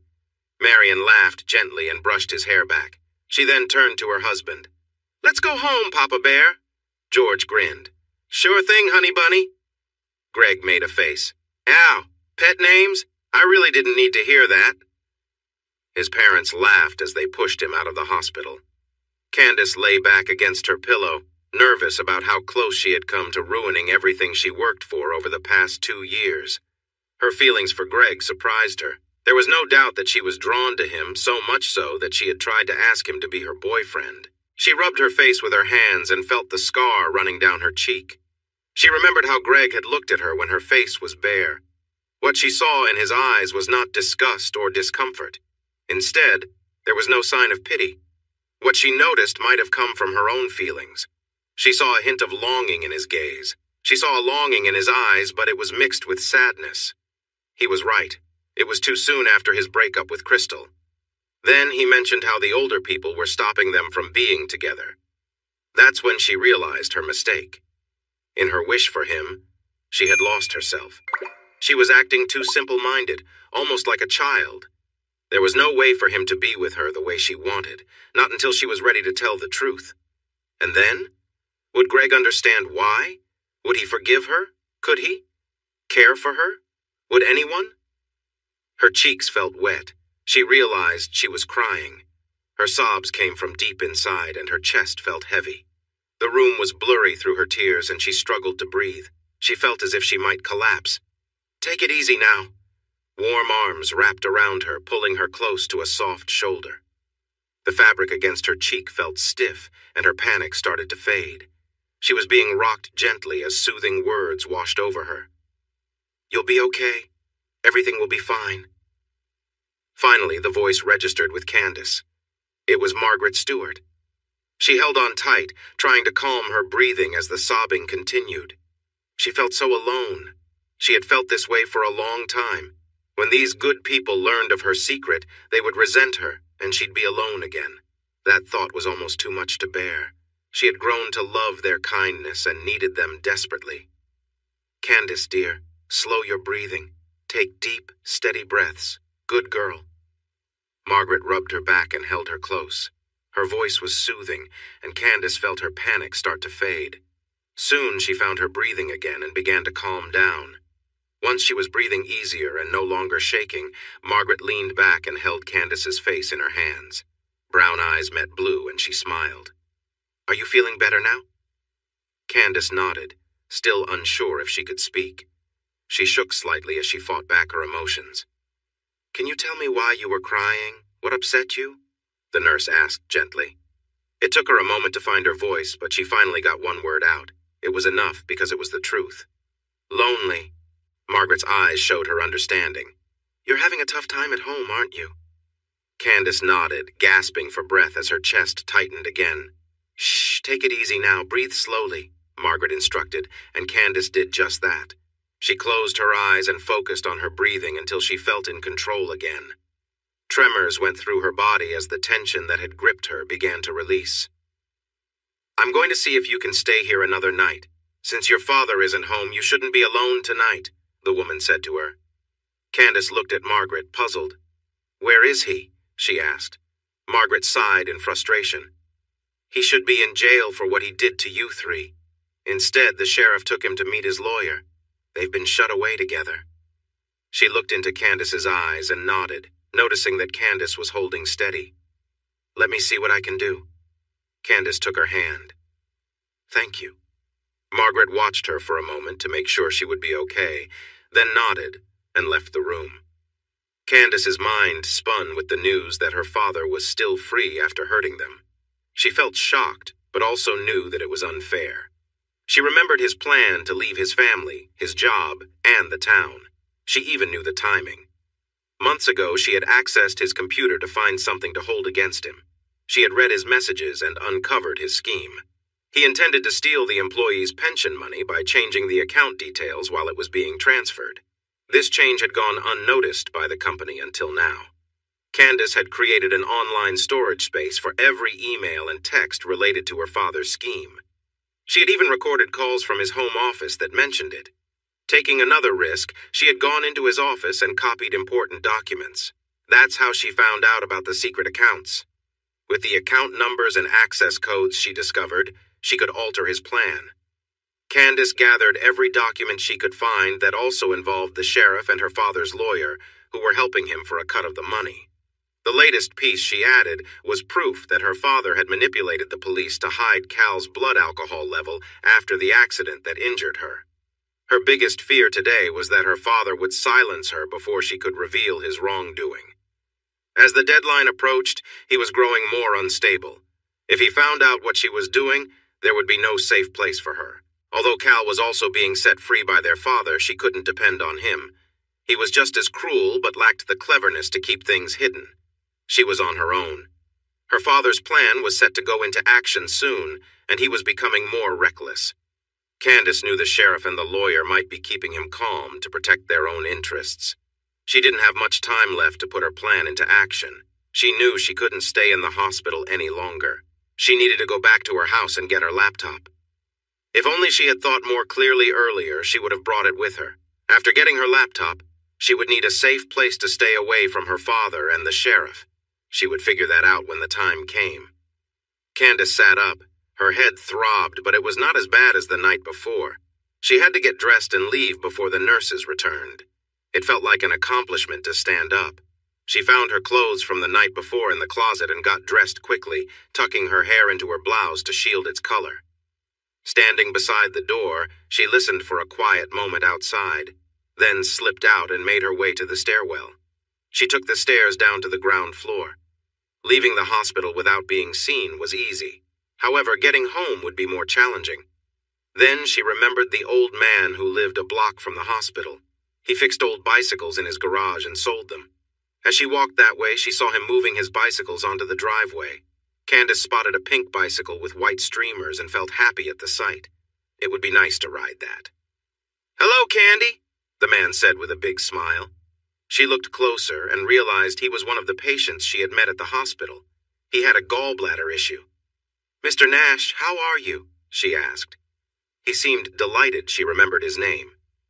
"Please, call me Bert. I'm feeling much better. It's nice of you to visit." Then he noticed the bruises on her face. "Oh my! What happened?" Candace almost said she fell, but decided to be honest. "Daddy punched me!" Bert looked shocked. "Why did he do that?" Taking a deep breath, Candace felt her chest tighten as the memory flooded back. "He hurt Missy and Crystal. I was trying to help Missy." Bert wrapped his arms around her, and she hugged him tightly, finding comfort in his kindness. He let her go and smiled. "You're not too hurt? Shouldn't you be back in the hospital?" She shook her head gently since quick movements caused pain. "I'm okay." Candace looked over at the row of bicycles and pointed at the pink one. "I'd like to buy that one." He grinned at the bicycle. "It looks like it was made just for you," he teased. She smiled and nodded. "Let me do something special for you. Because you listened to me complain, I want you to have it for free," he said as he brought the bicycle closer. Candace was taken aback. "You can pay." "No, I want you to have it. Please," Bert insisted kindly. She looked into his eyes and finally nodded in agreement. She hugged him again, feeling grateful. "Thank you." Bert's face turned slightly red from being pressed against her tall, curvy figure, but he kept his manners. "You're welcome," he replied. She looked at the bicycle, which had wider tires, upright handlebars that curved back, and a frame that made it easy to get on without swinging her leg over the seat. It has 7 speeds. You change them by turning the grip on the right. Gear 1 is for climbing hills, and Gear 7 is for speed on flat roads. Here are the hand brakes. The right side is for the back brake, and the left side is for the front brake. Use the right brake more often. Wait a moment. I think I have a helmet that will fit you. Bert went into his garage while Candace got used to the bicycle's controls. She adjusted the seat to make it more comfortable. "It's not pink, but yellow is nice too," Bert said as he brought out a bright yellow helmet. He placed it on her head and she bent down so he could tighten the straps. He stepped back and smiled. "You look great," he said cheerfully. She lowered her head, feeling shy. She didn't think she looked great, as the scars were a reminder of her past. "Thank you, and thanks for the bike." He nodded and she climbed onto the cruiser, riding down his driveway onto the sidewalk. She had ridden bikes when she was younger, but it had been years, so she felt a bit unsteady at first. However, the saying about how you never forget was true, and she soon felt more confident. The bike's wide and springy seat was comfortable, which helped, but she couldn't pedal too hard because her heart raced and made her head hurt. Candace rode through the neighborhood back to her home, keeping an eye out for her father's car or a police vehicle. The most intense part was the long stretch through the wooded area where large houses stood. Luckily, she didn't see anyone, and finally reached her driveway. Approaching the house, she noticed her brother's car parked by the front door. She rode around the side and leaned her bike against the wall. She placed the helmet on the seat and quietly moved to the back of the house. Looking through the windows, she didn't see her brother, so she unlocked the back door and let herself inside. The house was silent. She walked up the stairs to the second floor and carefully passed her brother's closed door to enter her bedroom. She grabbed a backpack and filled it with her computer, power cables, and the journals she had kept hidden. Then she added some clothes. She didn't hear her brother coming, so she was surprised when he suddenly pushed her roughly, sending her tumbling over her bed and crashing against the wall, landing between the wall and the bed. She winced from the pain in her back and shoulder from where she had hit. One of her legs was still on the bed, but she was slipping down into the small space beside it. Cal growled as he pulled on the bedpost, moving the bed further from the wall and making her fall even more. As she tried to get back onto the bed, Candace's hand touched something smooth. It was a dumbbell that she had dropped there a week earlier. Rough hands grabbed her ankle and yanked her back onto the bed as she turned to lay on her back. "You messed everything up!" Cal shouted, his words slurred. He pulled her further onto the mattress, and the smell of alcohol made her feel sick. He moved to sit on her body when she swung the 5-pound weight at his nose with both hands, using all her strength. He screamed and fell off the bed, hitting the floor hard. Candace quickly got to her feet and kicked him as hard as she could. He screamed again and curled up on his side. She dropped the weight, grabbed her backpack, and stuffed a few things inside. Then she stood over him. "You're the worst brother, and you'll always be a loser." He looked up at her in shock, seeing her anger and disappointment. She turned and left the room as he tried to say something, but all she could hear was him getting sick. Once outside, she put on her helmet and hopped on her bike, pedaling away from their house as fast as she could. She figured out the gears and started to go faster. She wanted to get away from this neighborhood right now. Before she reached the end of their street, she heard a shout behind her. "I'm going to get you!" She looked back and saw Cal stumble to his car, then heard the engine start. Fear shot through her, and she pedaled harder. There were few places to hide as she rode through the fancy neighborhood, where large homes had beautiful lawns, tennis courts, and pools, most of which were closed for winter. The Gordon family had a heated court and an indoor pool for swimming year-round. Candace pedaled as fast as she could, but she could hear Cal's Mustang getting closer, the loud engine roaring behind her. She knew she needed to find cover. Just then, as she searched for a way off the road, the Mustang sped out of the driveway, tires screeching as Cal drove wildly. Feeling him closing in, she turned onto the front lawn of the Gordons' house, which had terraced gardens running parallel to the street. The stone walls that made up the levels stopped Cal from following his sister onto the lawn, but he ran beside her, shouting from his car. She couldn't hear him over the noise of the engine. His tires hit the curb, and he swerved wildly before hitting the brakes hard. She sped ahead, but the sound of his engine showed she was not far enough away. She knew she would soon run out of shelter, as the terraces changed into a wide stretch of grass, so she pedaled faster and turned away from the road to ride deeper into the property. Ahead, she spotted a small creek with a bridge, and beyond it, a glass pool atop a small hill. She pushed herself hard towards the bridge. Cal's car roared as he drove over the curb, chasing his sister across the open grounds. The bike handled the bumps better than the car, which bounced and jumped. Cal struggled to keep control, his body shifting forward and back in his seat, making it hard to drive smoothly. He nearly caught her bike wheel, but then the car hit soft ground and veered sharply to the right. Candace felt her heart race as she sensed him right behind her. She crossed the bridge and turned left, picking up the gravel path that led back toward the road. Suddenly, she heard the Mustang's engine roar as it took off over the creek. She looked back just in time to see the car land and speed up the hill, crashing through the glass wall. Her bike tipped, sending her over the handlebars and into the bushes along the path. She heard shouting behind her. Dazed, she lay still for a moment, her head pounding in rhythm with her heartbeat. She felt sore from the fall, but it was the ache in her head that kept her down. When she finally found the strength to sit up and pull herself from the bushes, she was dirty and scratched, covered in leaves and twigs. Looking back at the pool house, she heard the sound of breaking glass from the damaged structure and muffled shouts from inside, but no one seemed to notice her.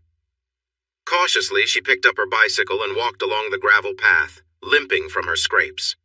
Once she reached the road, she climbed back onto her bike and slowly pedaled away until she was out of her neighborhood. She breathed a sigh of relief, glad her bike was still in one piece. She quickly turned left and right, navigating through the maze of the town, moving away from her neighborhood and toward another area.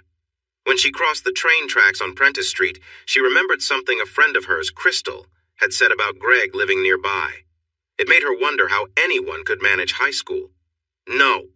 She quickly pushed away those negative thoughts. She didn't want to fall back into old habits. Eventually, she reached a small park and felt a chill as dark clouds began to gather. Looking up nervously, she thought it might snow. That made her think twice. She needed to find a place where she could access the internet. Time was slipping away, and she felt lost. The hospital had free internet in some sections, but she would stand out too much there. The library would be the same. Renting a hotel room was not an option. Everyone saw her as simple and naive. Candace felt all alone, with no friends or anyone to turn to. She fought back tears. Then a raindrop hit her nose, surprising her. A second drop landed on her forehead. She knew she had to find shelter. Just 5 minutes later, she stood next to her bike in a heavy downpour, sobbing. She didn't recognize where she was, but saw lovely homes in a neighborhood filled with cheerful families. At that moment, she felt more isolated than ever. "Candy, what are you doing out in this rain? Come inside before you get sick." Candace jumped at the sudden voice and looked up into the kind eyes of Greg's mother. Greg's father hurried over holding a big umbrella. Candace was shocked to see them. "Marion, get her inside. I'll take care of her bicycle," the man said kindly, handing Marion the umbrella. Marion took Candace's hand and gently helped her off the bike, while George held it steady. With an arm around her, Marion led her past 2 houses to a cozy ranch-style home. George followed, wheeling the bike into the garage. Inside, Candace found one of the coziest homes she'd seen. Marion helped her remove her helmet, her hands trembling from the cold. "You're freezing! George, get the bathtub filled with hot water!" Marion called as she took off Candace's backpack. George dashed away. "How did you get so dirty?" Marion asked softly, brushing twigs and leaves from Candace's hair. Looking into Candace's eyes, she asked gently, "Did you fall off your bicycle?" The warmth and caring in Marion's voice made Candace break down in tears. The stress of trying to escape her worries poured out. Marion wrapped her arms around her, and Candace held on tightly as the tears flowed and her body shook. "Mom, what happened?" Candace jumped in surprise when she heard Greg's voice from the other side of the room. "Go back to bed, Greg. Your friend had a small accident on her bicycle and got caught in the rain. I'll come see you in a moment," Marion told her son. Candace rubbed her blurry eyes to see better and noticed Greg's worried face before he awkwardly turned to leave with his crutches. As soon as he was gone, his father walked in. "The bathtub is filling." "Dear, please hang your dressing gown on the hook behind the door for after her bath," Marion said, and he left again. Marion untied Candace's shoelaces and helped her take off her sneakers. Then she guided her across the room into the hallway where the bathroom was. Marion took her husband's dressing gown, gave him a gentle push to leave, and closed the door. "Let's get you out of these wet clothes and check for any injuries," she said softly. They removed Candace's wet clothes, and Marion frowned a little at the scratches they found, but none were serious. Candace was surprised at how comfortable she felt with Marion, even though she was exposed. Then Marion helped Candace into the warm water. The bathtub was smaller than the one at her home, but the heat was soothing, and Marion's care made her feel safe, something she hadn't felt in a long time. Suddenly, Candace realized this was the last night she could pretend. Tomorrow, everyone would find out she had been lying. That thought made her feel very lonely and scared, and she began to cry. "Hey, it's okay, you'll be okay," Marion comforted her. "No, nothing will ever be okay again," Candace choked out, her sobs shaking her body. "Shh, just breathe, you're not alone," Marion said, but Candace shook her head between cries. "I feel so alone, and tomorrow, everyone will hate me." Marion knelt by the tub and gently stroked Candace's hair to calm her. "What do you think will happen?" she asked quietly. Candace looked at her with teary eyes and tried to steady her breathing. "Everyone will know I've been pretending." Tears continued to fall down her cheeks as she struggled to speak. Marion watched her closely while still holding her hand and brushing her hair. "What have you been pretending about, dear?" The brain injury," Candace admitted, trying to hide her face. Marion was taken aback for a moment but kept her calm voice. "Can you tell me why you did it?" Candace turned her face back to Marion and wiped her tears. "The night of the accident. I heard Daddy tell the doctor to leave the scars. He always disliked me. He wanted me out of his life." She looked into Marian's eyes. I didn't understand everything then, but I knew he was planning something. Terrible. He knew I was smart and was suspicious of me, so I had to leave. She looked down at the water. Pretending to be hurt was the only way I could think of to make him not send me away. She took a deep breath and let it out slowly to calm herself before going on. My dad still doesn't like me, but now I just make him feel sick. He ignores me otherwise. Her eyes grew wide with surprise. What surprised me most was how kind others were. I didn't expect that. She turned to Marian again. Before, I had no friends, I couldn't talk to anyone, and everyone was very cold to me because I was a Tafferty. I was awkward and became defensive, but mostly, I just felt so alone. Now people talk to me and smile at me. I learned how to listen and communicate better. I made friends. Her expression turned sad. But now, no one will want to be friends. No one will trust me. Marian touched her arm. I don't understand. Why did you want to stay in that house if he didn't like you? Candace wiped her face with the warm water in her hands. Then she looked at Marian. It took time, but I figured out my dad's plan. He wants to steal money from the employee fund. They're moving the plan tomorrow, but he changed the numbers to send the money to his account in another country instead. At the same time, he's moving the company's assets to another account he controls before he runs away to French Polynesia. His lawyer and the sheriff are helping him for a share. She looked directly at Marian. I have to stop him. How? Marian asked, surprised. I have proof. I'm going to make sure he gets caught. I want to protect the workers and the company. I have to do this. Her expression fell. But when I do, everyone will know I wasn't telling the truth about my condition. Tears returned as she thought about how lonely her life would be. She covered her face with her hands, not wanting to go back to how it was before. It's true. People will be surprised and hurt. Some might react badly to being deceived, but most will understand if you protect the people and the company, especially if you sincerely apologize for needing to do this, Marian said gently. Candace peeked at Marian through her fingers. I don't hate you, and you told me, Marian said with a smile. Candace shook her head. I've hardly talked to you. I've been lying to others for 2 years, she said sadly. It won't be easy. Apologize. Be patient. Understand that some may be hurt, but others will surprise you. Hold on to those friendships and accept that some may not forgive you, Marian said. There was a gentle knock on the door. Marian frowned at the interruption and turned to the door. Don't open that door unless you are ready for whatever comes next, she said firmly. Sorry, but the news is reporting that our guest is missing from the hospital, and there's been some very troubling news about her. Marian sighed and looked back at Candace, who was watching her with concern. You can stay here tonight. We won't tell anyone where you are. Candace seemed to feel better. We need to find out what's going on with your brother. He almost hit me with his car. He crashed into the neighbor's pool house, but I escaped after I fell off my bike. He had been drinking, but the sheriff isn't going to do anything, just like last time when I got hurt. Cal never has to face the consequences of his actions, Candace said sadly. Why would he try to hurt you? Marian asked, surprised. Candace looked away, her eyes watery. He blames me for our mother's death, just like Dad does. Marian shook her head in disbelief. That was not your fault. How can anyone be so cruel as to blame a child for something they didn't do? Candace felt overwhelmed by Marian's kindness and started to cry. She gasped when Marian kissed her forehead, then they hugged over the tub, Candace resting her head against Marian's chest. I'm sorry for everything you've been through.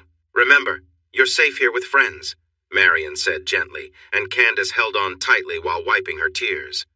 A voice came from outside the door. Should I call someone? George Hughes, don't do that. Just wait until I come out, Marian replied firmly.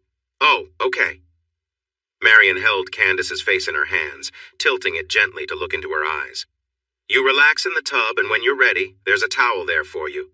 I don't have any clothes for you. My backpack, Candace said. Got it. I'll get that for you. There's also a robe you can wear. She pointed to the towel and robe. Take your time. I'll wash your wet clothes. Marian picked up the soggy clothing from the floor, smiled warmly at Candace, and left the bathroom. Moments later, she opened the door just enough to set the backpack on the floor before leaving. Candace found herself alone in the cozy room. For the first time in a long while, she felt herself truly relax. She looked around at the pictures on the walls and the cozy decor. The warmth of the space and the hot water soon made her feel tired. The bathtub was small enough to keep her from slipping under the water, so she rested her head back and closed her eyes. She felt safe. Greg sat on the edge of the couch, stretching his leg out as he watched his parents talking quietly. "You know, I'm an adult now," he said. "I can join in adult conversations," he said with a hint of annoyance. They glanced at each other, looking a bit guilty. His mother nodded and came over to sit beside him while his father took a seat on his favorite chair. "Candace needs our help," his mother started. "Didn't the news say she's missing from the hospital?" Greg asked. His mom nodded. "She needed to leave because she has something important to do tomorrow." Greg felt puzzled. He couldn't think of anything Candy might be up to that would cause such concern from his mother. "I'm going to tell you something, and I need you to stay calm," she instructed. Greg's eyebrows raised as things started to feel even stranger. "Candace isn't what you think," she said. He frowned at his mom, not understanding. "What do you mean?" "She's been pretending since the night of the accident," his mom explained. Greg shook his head, suddenly thinking about how Crystal had disappointed him, his emotions boiling. "Like her sister?" he snapped. "No, not at all," his mother replied sharply, catching him off guard with her anger. Candace didn't do it for selfish reasons. She needed to protect herself from her father, who was making her life hard. She tried to make herself a legal dependent to keep from being thrown out.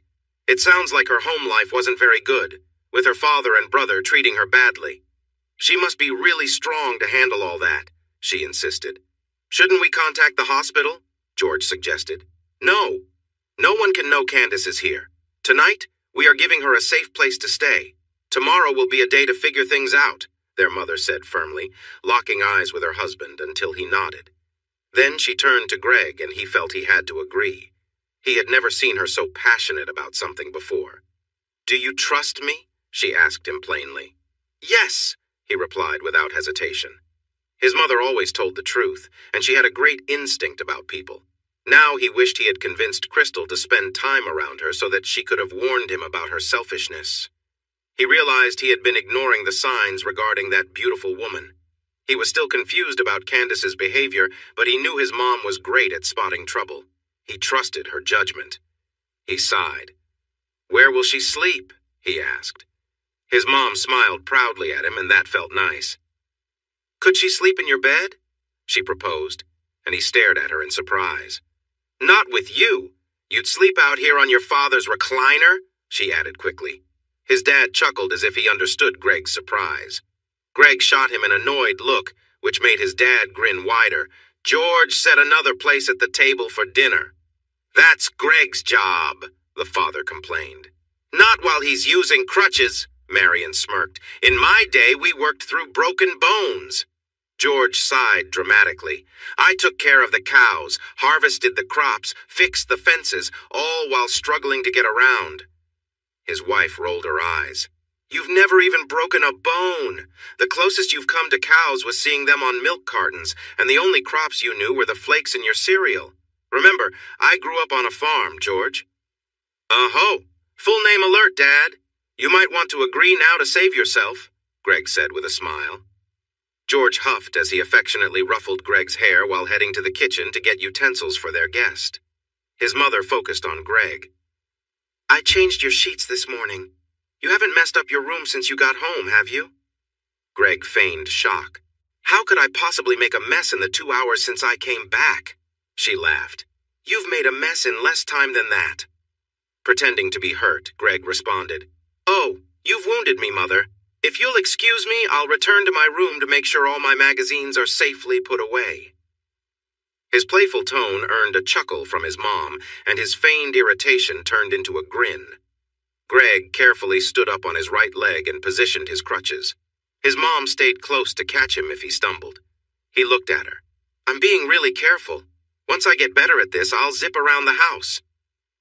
Marion chuckled and shook her head. She touched his arm gently. I know you want to be active, but remember, you need to heal first. I know it's frustrating. Yeah, I'm already feeling it, he said, frowning a bit. Just be patient. I know you can handle this, his mom said, looking into his eyes. He nodded in response. She added, also, keep an open mind about Candace. What she went through was awful. She will need friends now more than ever since people will find out she was pretending to have trouble. Greg nodded, still a bit shocked. That's hard to believe, he said softly before awkwardly making his way down the hall to his room. As he walked, he noticed the bathroom door and recalled meeting Candy there. The memory felt confusing now, which bothered him. In his room, he glanced around. He had been joking about those magazines. After all, that's what the internet was for, right? He felt a bit anxious about having a woman in his space. When Crystal first visited, she made a comment about a sock under his bed, and he didn't know what that meant at the time. It made him uneasy and took away some of the excitement of that day. He made sure to pick up his clothes from that day on. Thinking about his ex-girlfriend brought him down, so he tried to forget her, but then his thoughts turned to Candace. He remembered what she said the last time they met at the hospital. She wanted him to be her boyfriend. Was that true, or was she just trying to manipulate him? He closed his eyes and took a few deep breaths. He was right about one thing. He needed time to get over Crystal's betrayal. It still hurt a lot. Now, though, Crystal's older sister would be staying in his home. That made him a little uneasy, but he trusted his mother's instincts. He opened his eyes and looked toward the doorway. Candace stood there, looking nervous, hopeful, and maybe a bit anxious. Her pink hair was damp and she wore his dad's robe, which he found a little strange. One thing he couldn't ignore was how beautiful she was. He tried to forget about any scars as he admired her looks. How could anyone want to hurt her? But his heart reminded him that he had been misled by a pretty face before. He looked away, feeling the tightness in his chest at the memory. I'm sorry. Greg almost missed Candace's quiet apology. When he looked back at her, he saw the shame in her downcast eyes. He moved a little closer and her gaze dropped even more. Without thinking, he reached out and gently lifted her chin to meet his gaze again. He noticed a spark of hope in her eyes. I'm not upset with you. I was just thinking about what Crystal did. Mom told me you've been pretending to be someone else since your accident. She said you had a good reason for it. I haven't always trusted Tafferty women, but I believe in Mom's judgment, and she's on your side. So, I am too. Candace's face lit up with a big smile and a tear rolled down her cheek. He instinctively wiped her tear away, then his eyes widened as he realized what he had done. He quickly pulled his hand back, feeling his face warm. Sorry, I think dinner's ready. Will you join us? He asked, looking anywhere but at Candace. Yes. He noticed she had a backpack. You can put your bag here since you'll be staying over tonight. Too mean. I'll be on the recliner, Greg stammered, feeling his face almost catch fire. Candace giggled at him, her eyes sparkling. He stepped back to let her in. I need to get dressed, she said softly. Greg nodded and pointed toward the hall. We'll be in the dining room. He quickly left, only realizing the door shut behind him when he reached the washroom. His mom looked up when he entered, raising her eyebrows at his flushed face. She's just too pretty, Greg muttered before he could stop himself. Marion smiled at her son. I don't know if she's too pretty, but she is very nice. Greg felt a pain in his leg and winced a bit, but his mom noticed. Take your seat. Dinner is ready, she said, gently patting his arm. He nodded and sat down in his chair, feeling a bit better right away. Is it time for your next pill? Marion asked. I'll wait until after dinner. I'm not sure how long I can stay awake, Greg admitted, feeling tired. His mom ran her fingers through his hair kindly, then went back to the kitchen. His dad came into the dining room and sat down with a smile for Greg. Looks like we have a lovely guest. I know you'll be polite while she's here, he teased quietly. Greg glanced at the doorway, then shot a look at his dad. Of course. Don't tease him, please, Marion said as she entered with their plates. She set them down and gave her husband a serious look before heading back to the kitchen. Candace appeared in the doorway, looking a bit shy. Greg turned his head and was surprised by her outfit. She wore a pink shirt and a short skirt. He opened his mouth, but no words came out until he cleared his throat. Please take a seat, Greg said, pointing to the chair across from him. She smiled and sat down. Greg noticed his father's face was a bit red, too, likely because of how Candace looked. His mom came back with more plates. She noticed the expressions on the men's faces and understood. Then she set a plate in front of Candace before taking her own seat. "Is the house warm enough for you, Candace?" she asked, noticing that Candace seemed a bit cold. Candace looked at Marion and nodded slightly. "I rushed when I packed, so I didn't grab warm clothes," she replied softly. Marion turned to George and Greg. "Start eating." She stood and gestured for Candace to follow her. They left the room, and Greg exchanged a look with his dad, who tried not to smile. "That's quite a situation for you, kid," George said quietly, giving in to the urge to tease his son. "Dad?" Greg said, surprised, and turned to start his meal to distract himself. A few minutes later, his mom returned with Candace following her. Greg's eyes widened again when he saw her black leggings with flames. She still wore the pink shirt, but had put on Greg's black running jacket, which didn't fully close but covered her a bit more. She looked warm. Who was he kidding? She looked great.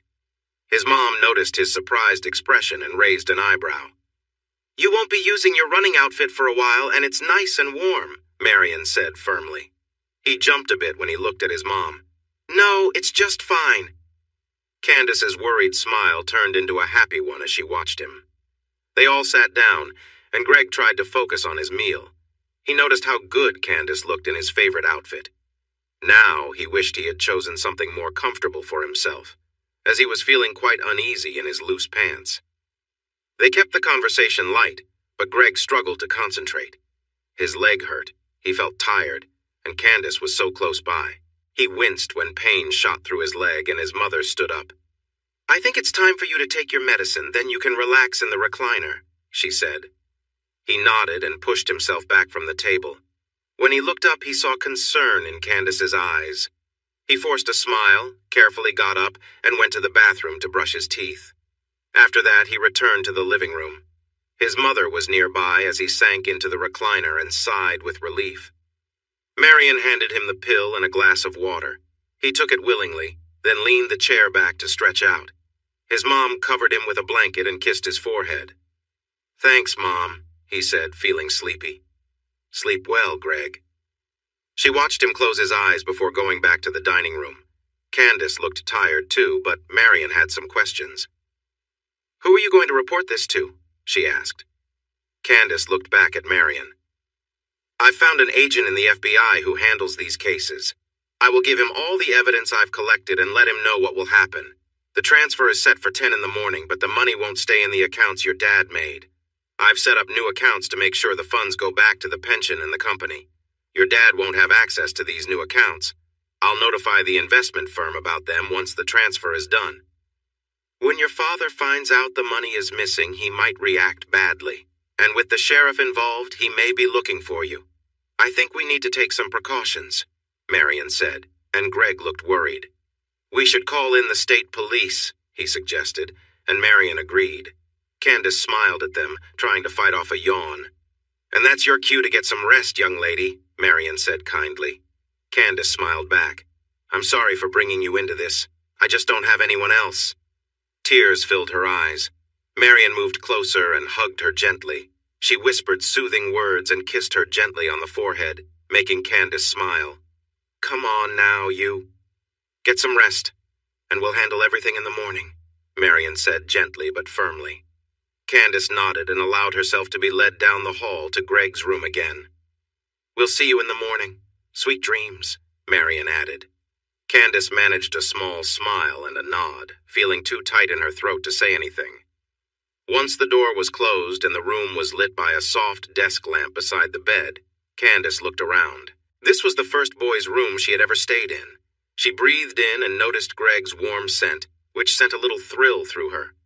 After pushing back a yawn, she walked to the bed and pulled back the cover to lie down. Her body was a bit sore from falling off the bike, but the hot bath had helped. She tucked herself under the covers, taking in the fresh, soft sheets. They smelled good, but the comforter still carried Greg's scent. If she weren't so tired, she might have been tempted to explore a bit, but she didn't want to mess up his sheets. Instead, she closed her eyes, feeling warm and safe as she drifted into a deep sleep. After a restless night, Byron's mood grew heavier. Doubt was new to him, but with the funds transfer deadline approaching, he couldn't shake the uneasy thoughts. It was too late to change the transfer, and even checking the accounts could raise suspicions. He held back from making any sudden moves. He had been very careful, but it was the first time a member of the Tafferty family had stolen from their own company. This troubled him deeply. "Byron! For goodness sake, lighten up!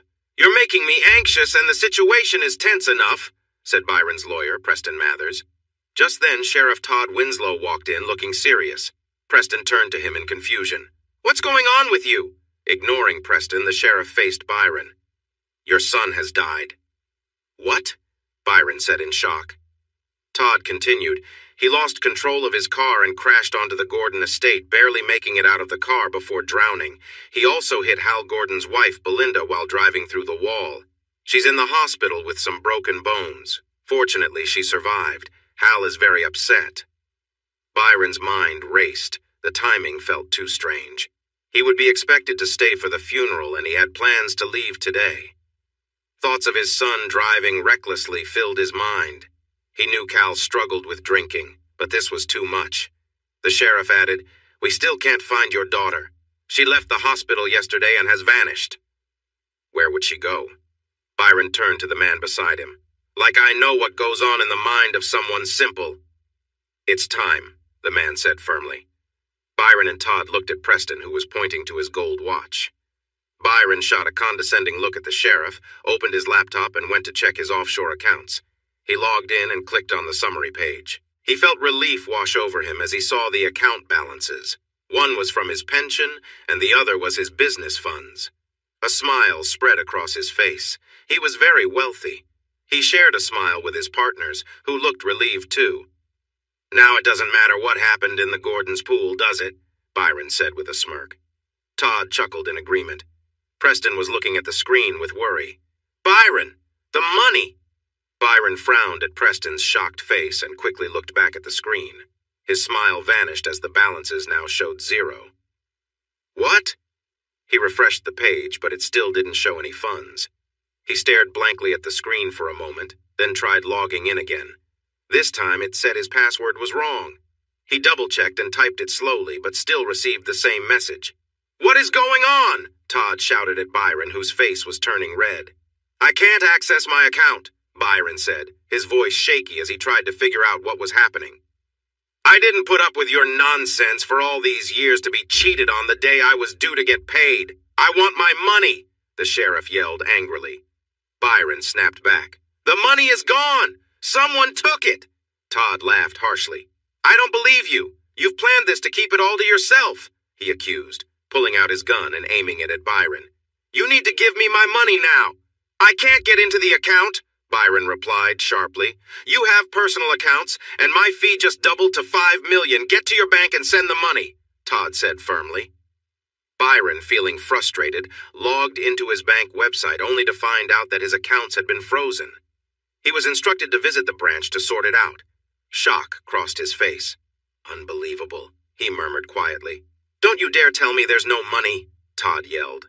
"Calm down, Todd. Just relax," Preston said, raising his hands to try to ease the tension. As Preston stepped between Todd and himself, Byron pushed the lawyer into Todd. The sudden movement startled Todd, causing him to fumble. Byron followed up his punch with a kick, causing Todd to drop the weapon. In a quick move, Todd grabbed a lamp and hit Byron in the face, pushing him back. Blood trickled from a cut on Byron's forehead. Preston fell to the floor, holding his stomach, but he landed on the gun as Todd knelt to pick it up. He pushed the hurt lawyer aside as Byron ran away. "Call an ambulance," the lawyer struggled to say to Todd. The sheriff thought about doing something drastic. "You can call yourself." He rushed out of the room after Byron. He wasn't going to let Byron cheat him. Preston lay on the floor trying to breathe. The pain in his stomach was intense, but his anger gave him the energy to reach his desk. He grabbed the phone and called 911. "Hampstead Hills Emergency Services. What's your emergency?" the operator asked. "I've been hurt. Send an ambulance, Preston Mathers, 17 Oak Lane." "Sheriff shot me," he managed to say. "Stay with me, Mr. Mathers. Help is on the way. Is Sheriff Winslow still there?" Preston felt weak. No chasing Byron, he's dangerous. Stay with me, Preston. Help is coming, Preston. In the bright and warm kitchen of the Hughes home, Candace sat between George and Marion as they watched money move into Byron's offshore accounts, then transfer to accounts Candace had made. She then reset her father's password to lock him out. At the same time, George was on the phone with the FBI agent Candace found to help take down Byron. The agent was surprised to receive so much evidence. He got the bank to freeze Byron's assets since they had his banking details. Marion was on the line with the state police, reporting that the local sheriff was involved in a plan to take money from the mining company. Candace had already sent them a link to her evidence. They were sending units to Hampstead Hills to investigate and to question Sheriff Winslow. Candace glanced across the table at Greg, who was watching her with a small smile. She noticed he was on pain medication since his eyes looked a bit glassy. He had woken up in pain from sleeping in the chair. She felt sorry for him. "What's up?" she asked. "I'm just glad your smart mind is okay," he replied with a sigh. Candace felt her cheeks turn warm as he continued to look at her. Marion heard him and gave him a closer look. "Papa, our boy is a bit loopy from the medicine." George looked over and sighed. "Yep, he's also a little smitten." Candace's eyes drifted to her father, who was smiling at his son, whose blush was as red as hers. Marion looked at her husband. "Don't tease Greg." Candace turned to Marion.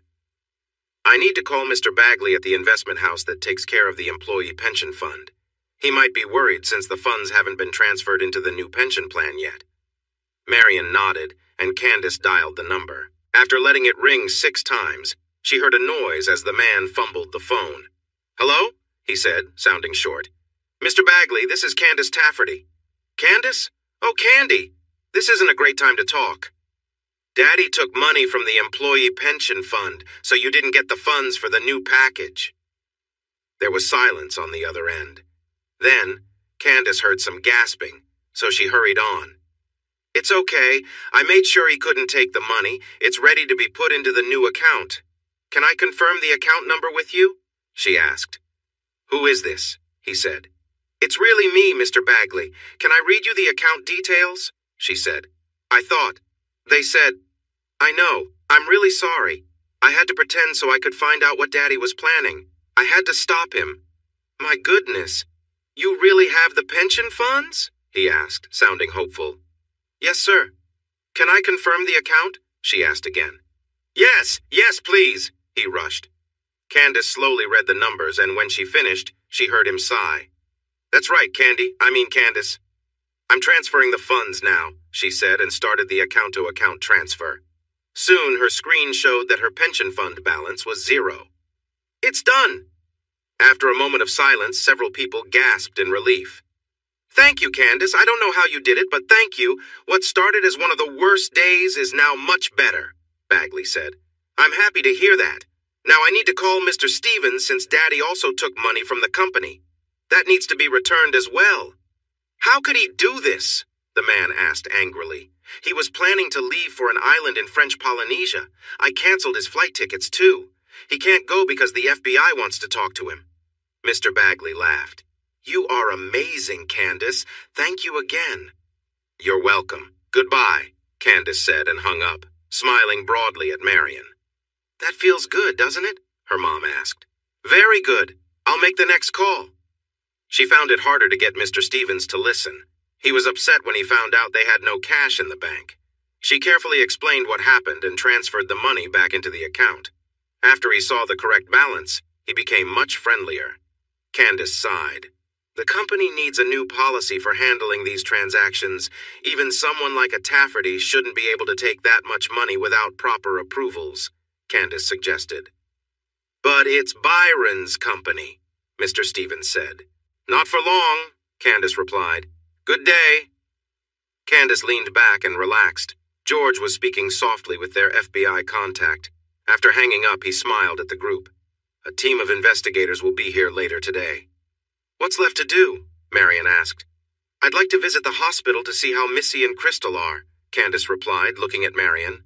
"I think we should wait until the authorities have gathered the sheriff, your father, and his lawyer. They don't know where you are right now, and it's safer that way. Missy and Crystal are secure at the hospital, and I'll call to get an update on their condition." Does that sound okay? Marion suggested. Candace smiled and nodded. Please ask for the head nurse, Margaret Stewart, she said.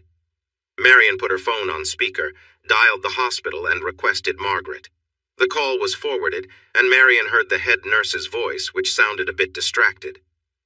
Nurse Stewart speaking. Hello, this is Marion Hughes. We brought our son Greg home yesterday, Marion began. Ah, yes, Mrs. Hughes, is everything okay with Greg? The nurse asked, sounding concerned. Marion appreciated her caring tone. Yes. Well, he had a rough night, and we gave him one of his medications this morning. He seems to have a lot of energy now, Marion admitted. If they're too strong, you can split them, the nurse suggested. Pharmacies have tools to cut pills safely. Thank you, we'll try that, Marion replied. Is there anything else? The nurse asked, returning to her distracted tone. I wanted to check on how Missy and Crystal are doing, Marion said, and Candace leaned in closer to hear. Margaret sighed. I'm afraid I can't give out any details to anyone but family. Oh, please tell me, Candace urged. Marion shot her a cautious look. Candy, is that you? Margaret asked urgently. Yes, I'm safe, but please don't tell anyone where I am, Candace said with an apologetic look towards Marion. Why? What's going on? The head nurse pressed. My father misused the company funds, and I stopped him from taking the money. I informed the FBI, and you need to keep Missy and Crystal safe from him and the sheriff. They are going to be very upset, Candace explained nervously. You sound different, Margaret replied, a bit uncomfortable. I'm really sorry I had to pretend to be someone I'm not. It was the only way I could stay close to him and find out his plans. I'm truly sorry. You were always so kind to me, Candace said, her voice shaky as tears filled her eyes. Easy now, Margaret said gently. When this is all over, we need to have a long talk. Yes, I would like that, Candace replied, trying to calm herself. There was a short pause.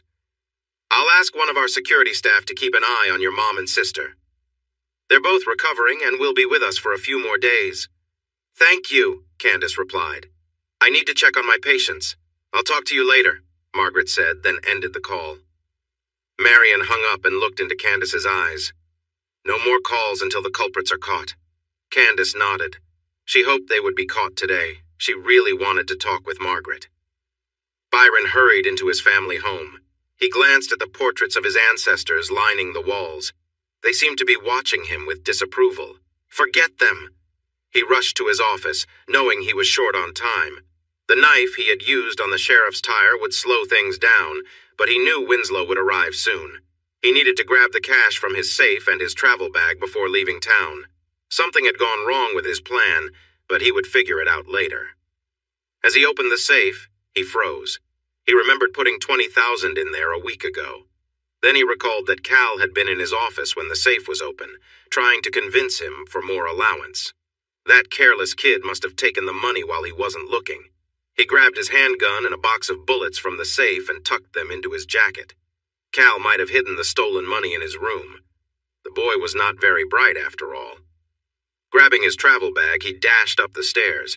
He noticed a stain on the steps and realized it was blood. Had Cal been injured when he left the house? As Byron walked down the hall toward Cal's room, he spotted more blood near Candace's bed. He stepped inside, hoping to find bad news, but saw that the mattress was askew, with a large blood spot and some mess on the floor. Nearby was a small weight, stained with blood. Candace had been here. She must have fought with Cal, and won. A picture formed in his mind of what had happened, but he didn't have time to think about it now. He quickly searched Cal's room for his money. After finding only a few wrinkled bills, he stuffed them in his pocket and hurried down the hall. Byron! He pulled out his gun and fired toward the front door as he turned and ran for the back. Winslow shouted in anger and fired back, but the bullet hit the doorframe as Byron ducked through. He shot again before bursting through the patio door. He ran around the side of the house, expecting Todd to suddenly appear, but he didn't. Just as Byron reached his car door, the sheriff appeared at the front entrance. Byron shot at him again. Todd yelped and stumbled back inside as the bullet grazed his thigh. Byron jumped into his car and started the engine. He shot at the door again while Winslow tried to peek out to aim his weapon.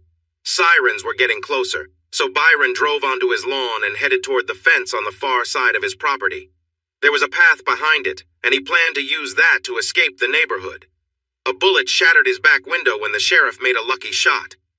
Byron then aimed his car at a fence panel between two posts and crashed through it.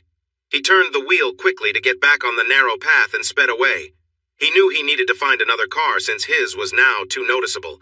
He was on the move with no money to start a new life. "This is a mess," Todd yelled in anger, then limped to his cruiser as 3 state trooper cars pulled into the driveway. In his frustration, he fired at the first car without thinking. The 3 cars spread out and skidded to a stop, blocking his way. Feeling scared, he rushed to his car to grab his shotgun, but as soon as he pulled it out, a bullet hit his shoulder and made him spin. The gun flew out of his hand. Before he knew it, 3 state troopers had him pinned to the ground, taking away his remaining weapons. They flipped him over and put handcuffs on him. "Suspect detained. Medical help needed," one officer said into his radio. "Byron, Tafferty, escaping," he managed to say while hurting on the rough ground. "You let us handle that. You're in trouble now," a younger officer replied with a smirk. Todd slumped on the ground. It wasn't fair. After years of dealing with Byron's problems, he felt trapped. Byron had always helped him stay in office by ensuring he was re-elected. The last few years had been the worst, and this was his reward? What a nightmare. As 10 o'clock arrived, the FBI agents finally began to pack up and head to their cars. They had spent the afternoon talking to Candace in the Hughes living room, going over everything she had recorded about her father's wrongdoing and how she had stopped him. The money that had moved from the company accounts into Byron's personal ones was clear evidence of his crime. Candace's actions to move the money back into the right accounts didn't change what Byron had done since he didn't know about her efforts. The messages she collected between Byron and his lawyer detailed the plan, which ended with the money going into Byron's offshore accounts. It was believed he would later transfer the shares for the sheriff and his lawyer, but the money was gone before he could. Agent Lewis Jefferson was the FBI investigator Candace chose, and the last one still at the house. The other agents had taken down the lights and cameras used for her statement and packed away their equipment. "Thank you for all your hard work in reporting your father's crime," he said on behalf of the FBI.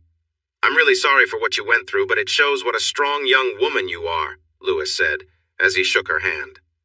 Candace smiled back at him in gratitude. "I understand that Sheriff Winslow is in custody, and your father's lawyer, Preston Mathers, died in his home after being shot. Your father is still missing, but there is a statewide alert out for his arrest. We know he might be dangerous, as he and the sheriff exchanged fire at your home. We want to take you into protective care until he is caught. You are an important witness," the agent said seriously. Candace looked at Marion and George, who both nodded. "I think that might be a good idea," Marion said, "just until it's safe." Candace stepped forward and hugged Marion tightly, whispering in her ear. "Thank you for believing in me when you had every reason to doubt." Her voice trembled with feeling. Marion hugged her back and smiled. "My instincts have always been spot on. I knew you were trustworthy. You can come back as soon as it's safe. Greg will be missing you." Candace felt a rush of warmth at the mention of Greg and smiled shyly at Marion. "Can I say goodbye to him?" Marion had asked Greg to rest in his bedroom when she noticed he was getting sleepy after lunch. "Yes, just keep it calm, as he's still recovering," Marion said, locking eyes with Candace. Holding back a grin, Candace nodded and turned to Jefferson. "I'll go with you, but I need to say goodbye to Greg first. Can I stop by my house to pack a suitcase?" "That's fine. I'll be outside making plans." He turned to her parents. "Thank you very much for looking after Miss Tafferty." "It was our pleasure. After all, she's like family," George said proudly, grinning. Marion playfully nudged him, and he feigned surprise. "What? It's obvious!" Marion rolled her eyes at George's joking as Candace hurried down the hall, her heart racing with excitement. She took a few deep breaths and knocked lightly on Greg's closed door. Hearing a sound, she opened the door and stepped inside. She walked closer to the bed and noticed Greg was asleep. She frowned, thinking she heard him mumble something. The blinds were drawn, but the lamp next to the bed was on. In the soft light, she could see his eyes were shut. She also noticed he was adjusting the sheets. Candace. Was Greg dreaming about her? She wasn't sure what to do. She didn't want to wake him or make him uncomfortable, but she really wanted to say goodbye. It felt too risky. She didn't want him to doubt her trustworthiness. That would be terrible. She turned to leave, but the door handle made a noise. Ma? What? She turned and saw him looking at her, blinking sleep from his eyes. Candace, what are you doing? He asked. The FBI is going to help me for a while. I wanted to say goodbye. What, wait, you're leaving? He said, sitting up fast. She moved closer to him to calm him down. Just until they catch my dad. I will be back. He took a breath. Oh, that's good. I would like that. Me too, she said with a smile, and he watched her closely. She wanted to kiss him, but she was scared it might push him away. Then he leaned in and lightly touched her lips with his. It felt amazing. The first kiss was soft and shy, but the second took her breath away. He kissed her sweetly, and she made a little sound of surprise. He pulled back, looking into her eyes. You aren't just joking around, are you? She could see the hurt in his gaze from someone else who had hurt him. No. I really want you to be my boyfriend. I want to be with you. I want to know everything about you. I want to share everything with you, she said eagerly, placing her hand on the bed. He gasped in surprise, his eyes wide. I wouldn't hurt you, I promise. Greg kissed her again, and she leaned against him, feeling a rush of excitement. He wanted her, too. There was a knock on the door. Greg pulled back so they could catch their breath. He looked into her beautiful blue eyes. You're my girlfriend. I'm your boyfriend. I will wait for you, he said, holding her gaze. It's all I've ever wanted, she replied with a big smile. I should go. Your mom told me not to be too excited, but that's hard. Greg smiled and nodded a little. I feel the same way. Candace stood quickly and walked to the door, then looked back. Greg was still looking at her, and she felt a strong sense of wanting. Come back to me soon, Candace, he said, his voice filled with emotion. That made her pause, and she nodded, unable to find her voice. She stepped outside and saw Marion leaning against the wall with a kind but knowing smile. Candace nodded to her before they walked to the front door, where she gave her and George a quick hug. Then she followed Agent Jefferson to the SUV. As she settled into the back seat, she glanced at the agent in front. They better find my dad soon. For Greg, winter moved slowly as he healed. He attended classes online, with his friend Tim helping him use a tablet to connect through video. Spring came, promising warmth, but instead bringing cool weather, rain, and gray skies. He was well enough to return to school, but it was tiring. He felt thankful when the cast finally came off, even though Tim teased him about the pink cane he used. It was a gift from Candace, and he held it with a smile. Candace was still in protective custody, and there was no news about Byron. The legal case against him was slow, keeping Candace from coming home. They had weekly video calls to learn about each other, but instead of making them feel better, the calls only made them want to be together more. Over the next 2 months, Greg slowly regained his strength. When summer came, the sun shone, the days grew warmer, and Greg was well enough to start running again, though he took it easy at first. Tim ran with him as graduation approached. Pete said Valerie is being difficult. He asked her to the prom, but she hasn't said if she'll go with him. Greg chuckled. You asked Heather, right? The day they announced the date, Tim replied with a grin. Greg smiled back. Tim looked at him curiously. Any news from Candace? Greg frowned and shook his head. I asked her last time, and she said she'd try to make arrangements, but I haven't heard anything since. Tim gave him a sly smile. I heard Crystal doesn't have a date. Come on, don't bring that up, Greg said, quickening his pace. Tim laughed, struggling to keep up. Hey, I was just joking. They ran in silence for a while until Tim spoke again. Heather feels really bad about how things went between you two. She's sorry. Greg glanced at his friend, noticing the awkward look on Tim's face. He figured Heather had asked him to say it, but he knew Tim cared about her and wanted to keep things friendly. He sighed and nodded. Tell Heather it's okay. I'm not upset with her, he said, then smiled at Tim. But I expect to be your best man when you two get married. Tim stumbled in surprise, causing Greg to slow to a walk and take a break. Tim looked worried. What, I haven't told anyone I plan to ask her? Greg chuckled. Please, it's obvious. You two are so in love. Wedding bells are coming for you. Tim looked at Greg's smiling face and relaxed. Does anyone else know? he asked, clearly anxious about Heather finding out before he could pop the question. I doubt it. Most folks around here don't pay attention to others. I'm just a bit of a romantic, so I can see the signs. Mr. Romance, Tim teased. When are you going to ask her? Greg asked. Tim paused, thinking. I was planning to do it after graduation.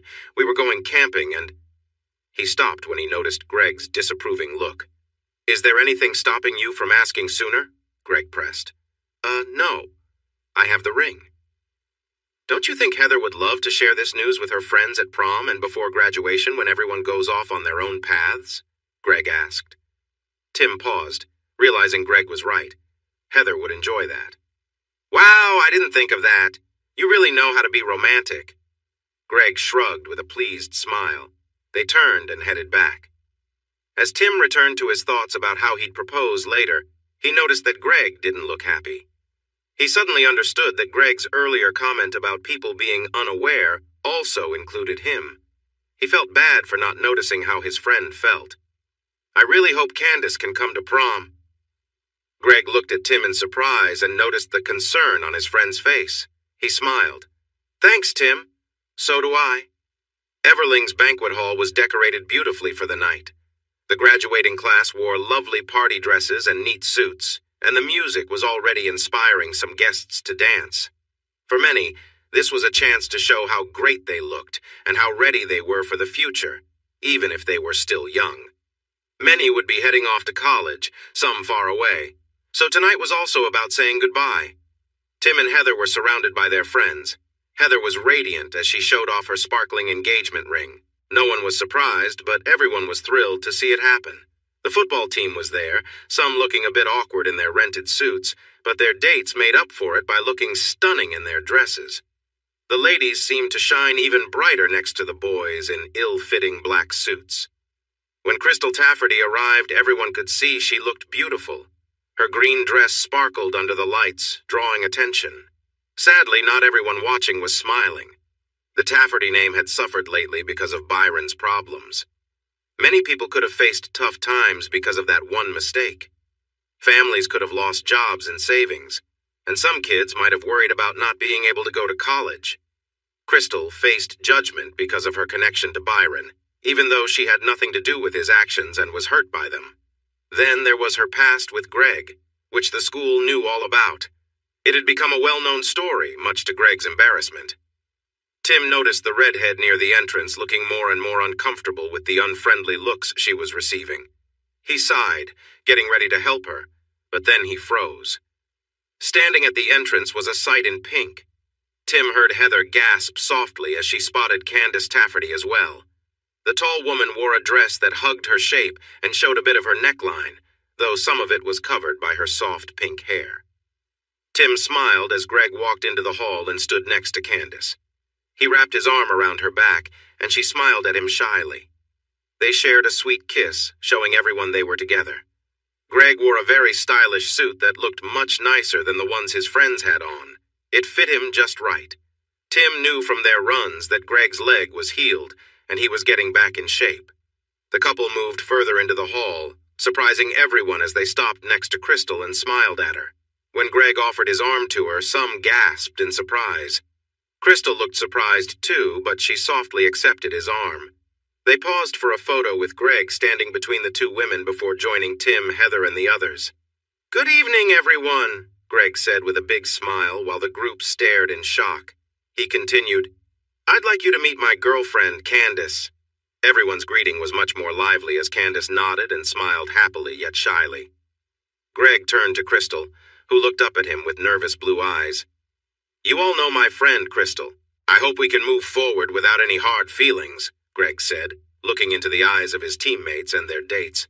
He turned back to Crystal and noticed her eyes were getting watery. "Hey, no tears. This is prom, so let's only have smiles," he said with a cheerful grin. Crystal nodded and managed to smile. He turned back to Candace, who gently held his face and kissed him. After she pulled back, Greg felt a rush of happiness and smiled at her. "I missed you too," he said softly. This made his friends cheer in approval. Since they were blocking the way, they moved into the main hall to find their tables.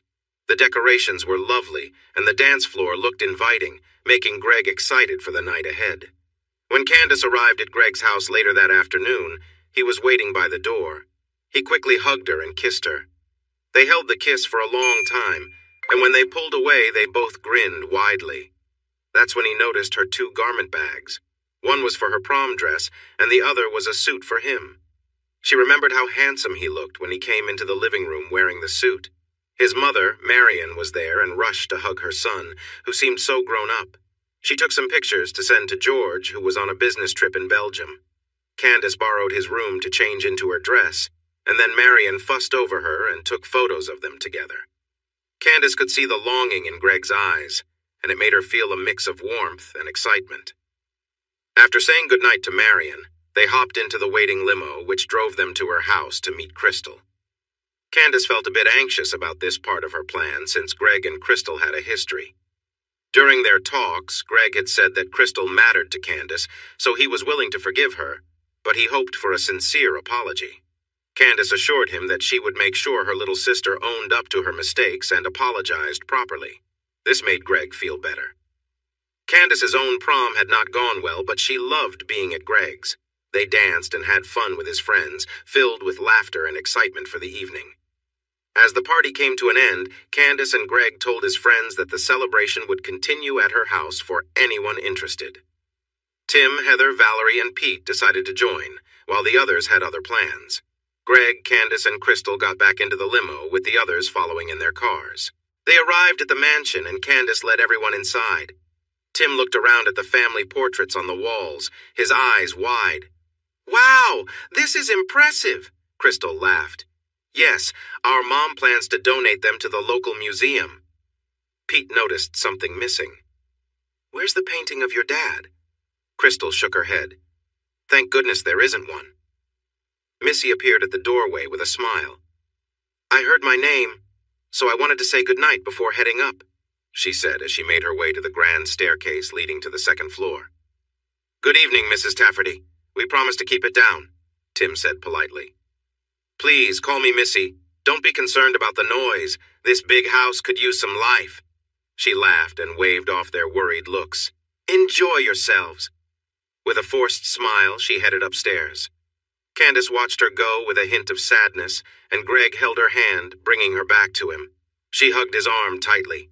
Seeing that some friends were interested in the mansion's decorations, Crystal offered to show them around. Greg and Candace followed behind. The lounge, known as the trophy room, was filled with photos capturing the family's joyful moments. Tim immediately spotted a football in a glass display. Crystal noticed his interest and smiled. "That's the winning ball from Cal's big game." Everyone turned to Candace, recalling how Cal had tried to harm her, leaving a complicated history between them. Candace felt a mix of emotions and approached the display. She lifted the glass cover and picked up the football, noticing it was a bit deflated. She glanced over at Tim. "This was the best time in my brother's life when he had the most chance to succeed. He was starting to have problems with drinking, but it wasn't the main part of his life yet. And he wasn't as clever as you," she said with a small smile as she tossed the ball to him. Tim caught the ball and smiled back at Candace. Then he frowned when he noticed how flat it was. "This little guy needs air," he said.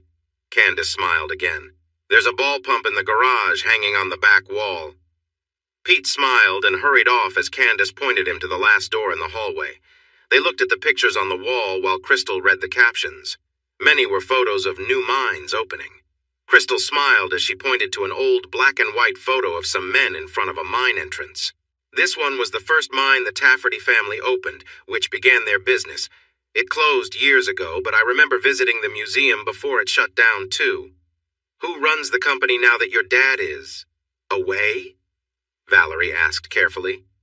Crystal glanced at Candace, who smiled shyly. "The board of directors oversees the company, and the staff manages the daily work, but I own most of the shares now. It should have gone to Missy, but their agreement was tough. We couldn't find a way around it. Daddy lost his share due to his wrongdoings. The agreement made sure no one involved in crime could keep their shares, so they went to his next of kin, which was supposed to be Cal, but came to me instead." "You're also the CEO?" Crystal said proudly, looking at her sister.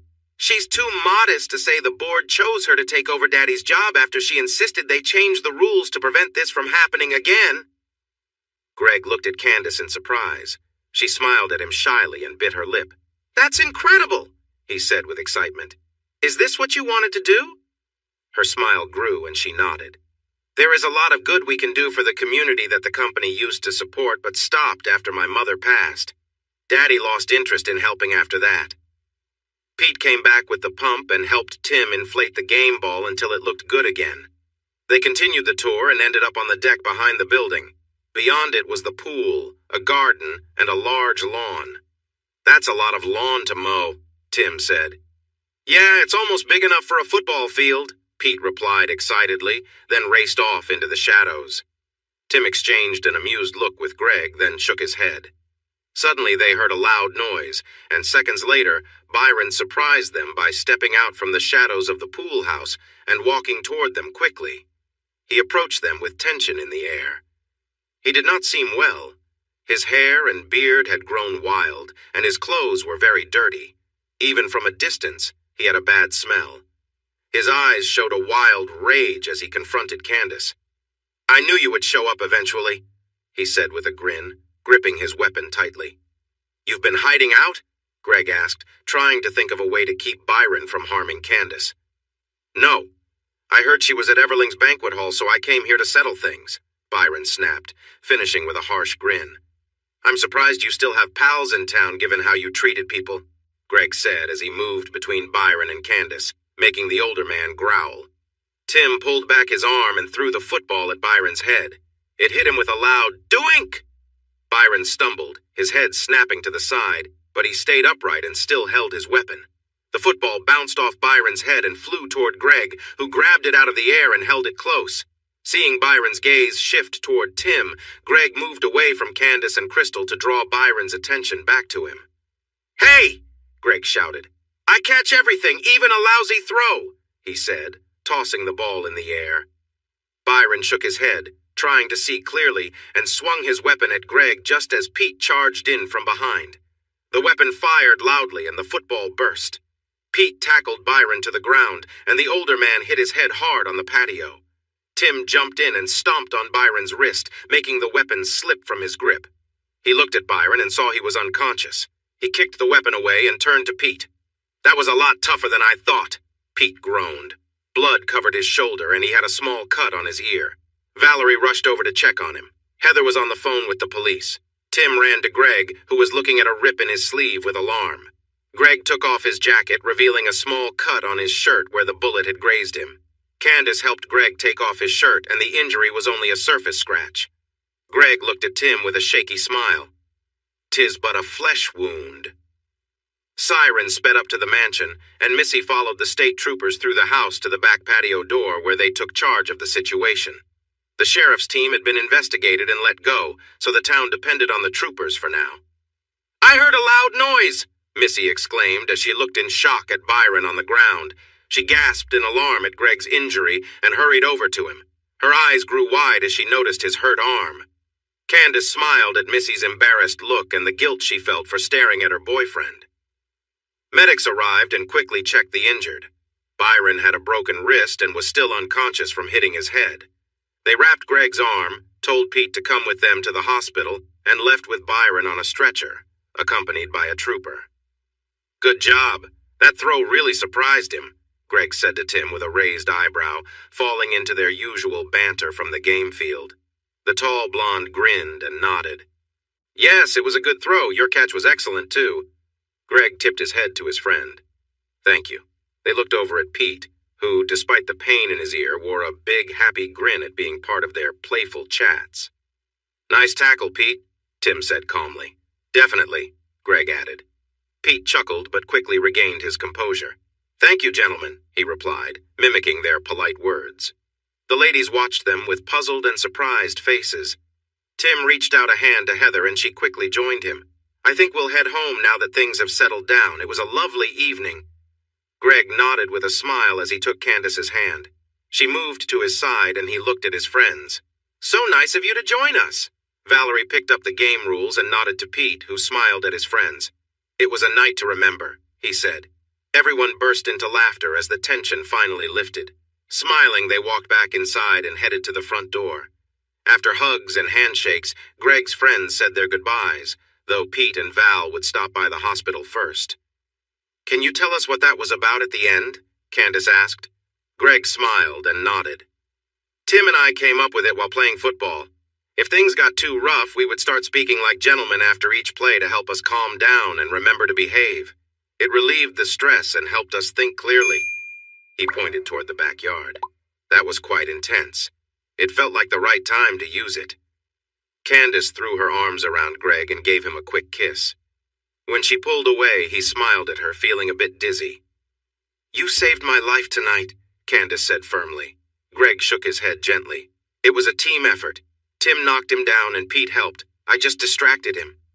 Candace held his face between her hands. "You stood in front of Daddy when he was going to hurt us. You took his focus off us." Greg smiled. "When you say it like that, it sounds scary." Suddenly, he found himself surrounded by Candace, Crystal, and Missy, who all seemed a bit emotional. When they stepped back, Greg felt a rush of emotions. "I'll say goodnight now. Greg, thank you for keeping my family safe," Missy said. He gave her a small bow. "It was my pleasure." She smiled back, a little distracted, as she glanced at his bare chest before going upstairs. Crystal stood in front of Greg. "Thank you for accepting my apology. I was selfish and didn't treat you well. I'm sorry my worries made me act so upset. I wish I had been a better girlfriend."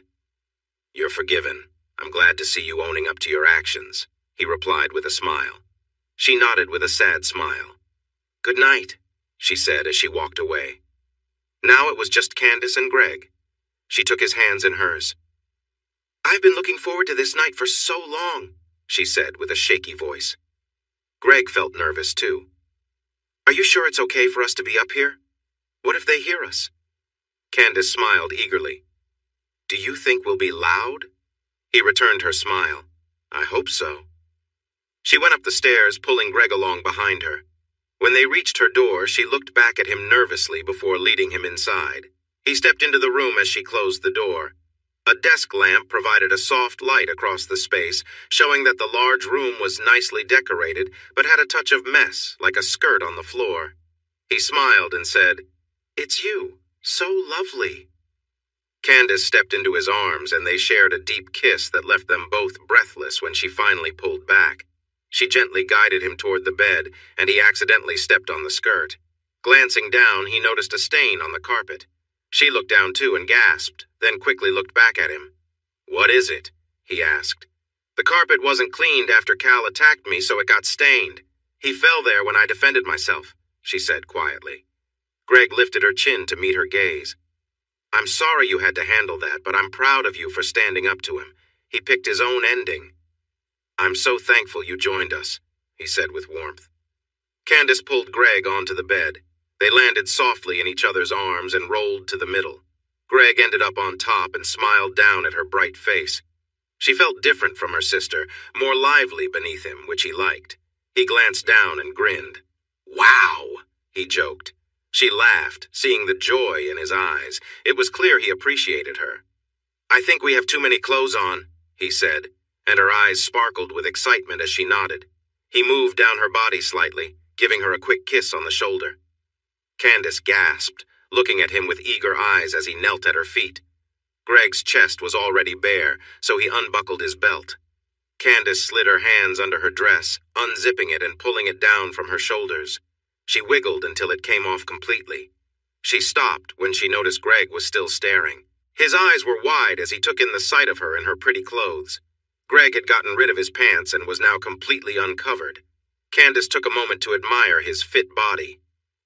"You still have a couple of things to take off," Greg said softly, a glint in his eyes.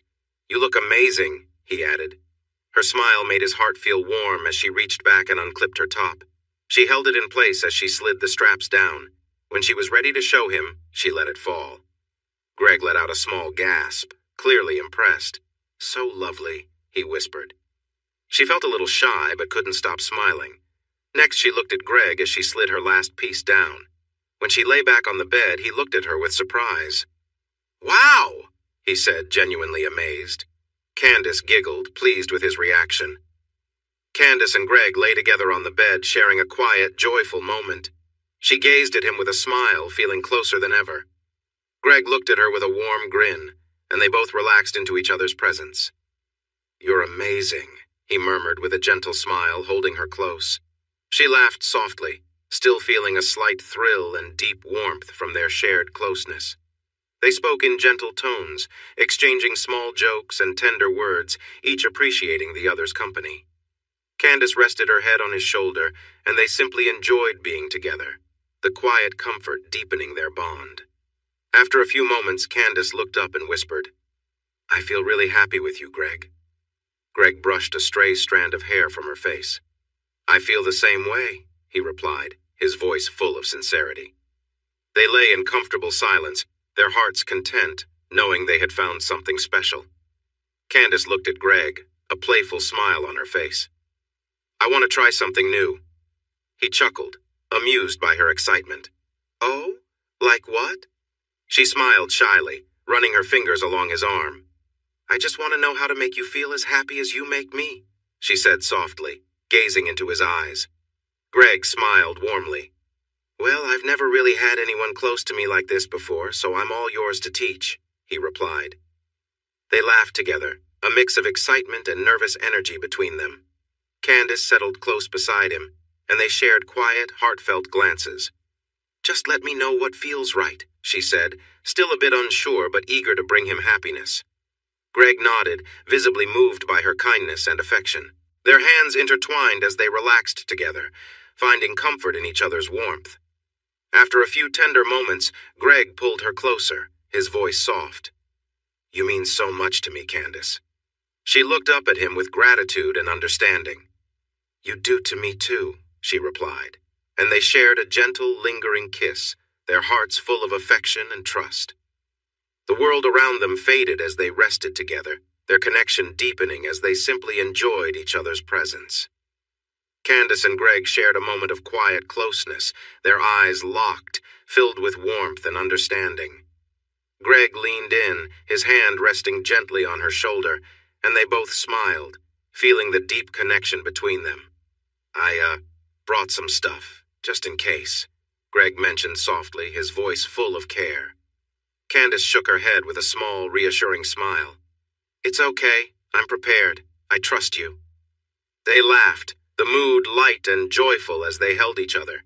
Greg's hands gently rested on her back, and he took a deep breath, overwhelmed by the happiness he felt in that moment. Candace looked at him with a shy grin, feeling safe and grateful. Slowly they leaned closer, sharing a long, tender kiss. Candace felt her heart race, and Greg smiled, clearly feeling the same way. They held each other, letting their shared warmth and closeness speak volumes without any need for words. As they lay side by side, they found themselves laughing and talking about everything and nothing. Candace found comfort in the simple things, his gentle touch, his kindness, and the trust growing between them. Finally, as they drifted off to sleep in each other's arms, they knew this was the beginning of something special, a bond that brought them peace and happiness. Candace suddenly gasped, and Greg looked at her, his face full of warmth as they both shared a moment of deep connection. He held her close, and she wrapped her arms around him, feeling the strong bond that had grown between them. She was overwhelmed with happiness and a deep sense of closeness, feelings she'd rarely experienced before. This time with Greg was more than she'd ever hoped for. When she opened her eyes, she saw him gazing at her with a gentle smile. "I love you, Candace," he whispered, his voice full of kindness. Her heart raced, and before she could stop herself, she began to tear up, feeling a wave of joy she couldn't fully express. She clung to him, resting her head on his shoulder as the emotions took over. "Hey, are those happy tears?" he asked softly, gently stroking her hair. She managed a nod and finally found her voice. "Yes, happy tears," she whispered, smiling through them. Greg smiled, looking into her eyes. "I'm so glad you're happy," he replied tenderly. Candace took a deep breath, her voice small. "I felt alone for so long," she admitted. It felt strange to open up, but with Greg, it felt safe. Greg held her hand, understanding her pain. "I knew you've had to hide a lot of who you are. he said, his voice full of compassion. "But you're not alone anymore." Candace felt her heart warm at his words. "Thank you, Greg. I love you too." They lay together in silence, simply enjoying each other's presence and the comfort of knowing they were finally understood. "You're still big, even when you're not hard." He thought about Heather's accidental words that revealed they had been talking about their closeness. He no longer felt anger or disappointment about it. He understood that some people just share too much with their friends. Maybe he was the strange one for wanting to keep things private. "That doesn't bother you?" he asked again. She shook her head, her eyes shining with excitement. "So, you like big guys?" Greg asked directly, and he watched her eyes widen as she smiled and nodded. Suddenly, there was a loud noise at the bedroom door. They exchanged a glance before Candace jumped out of bed and hurried to open it. "Christ, oh!" Candace gasped when she saw Missy on the floor, trying to pull her clothing back up, her face full of embarrassment. An object lay on the floor beside her. Greg joined Candace at the door, trying to cover himself. "Missy, why were you outside my door?" Candace asked softly. "I'm sorry, Candace. I'm so ashamed," Missy said, covering her face with her hands and starting to cry. Candace looked at Greg, who signaled that he could leave, but she shook her head. He was confused as she knelt beside Missy.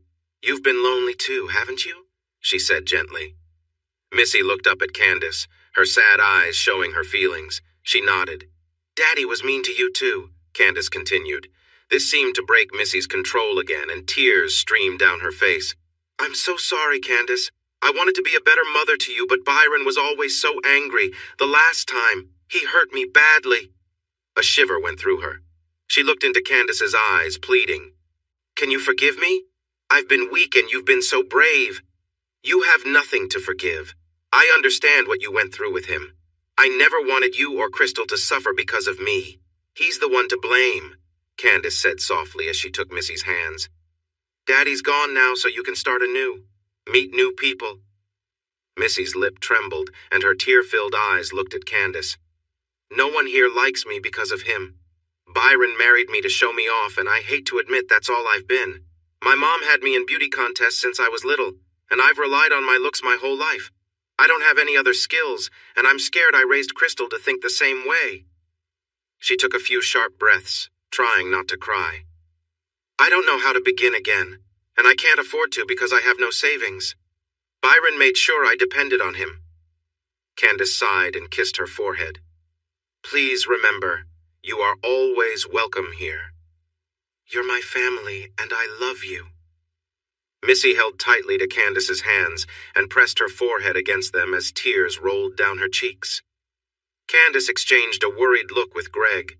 He nodded and tilted his head toward the item on the floor near Missy, raising an eyebrow as if to ask what she was doing outside the door. She smiled and nodded, pausing for a moment as she looked at Missy. Then she made eye contact with Greg, who was still holding his clothes. He glanced down, then quickly met her eyes again, looking concerned. "Missy, why don't I help you back to your room? We can talk more in the morning," Candace said gently. Missy nodded, struggling to stand while giving Greg an embarrassed glance. She looked at him for a brief moment, as if trying to remember that moment, and then bent down to pick up her belongings. Then she noticed her toy. Missy squeaked in embarrassment as she picked it up and stood quickly. Candace wrapped her arms around Missy and led her down the hallway as Greg stayed behind. When Candace returned, she closed the door softly and embraced Greg. After she stepped back, Greg looked at her thoughtfully. "What are you thinking about?" She smiled, kissed him, and guided him back to bed, gently taking his clothes from his hands and letting them fall to the floor. They settled onto the bed, lying on their sides and facing one another.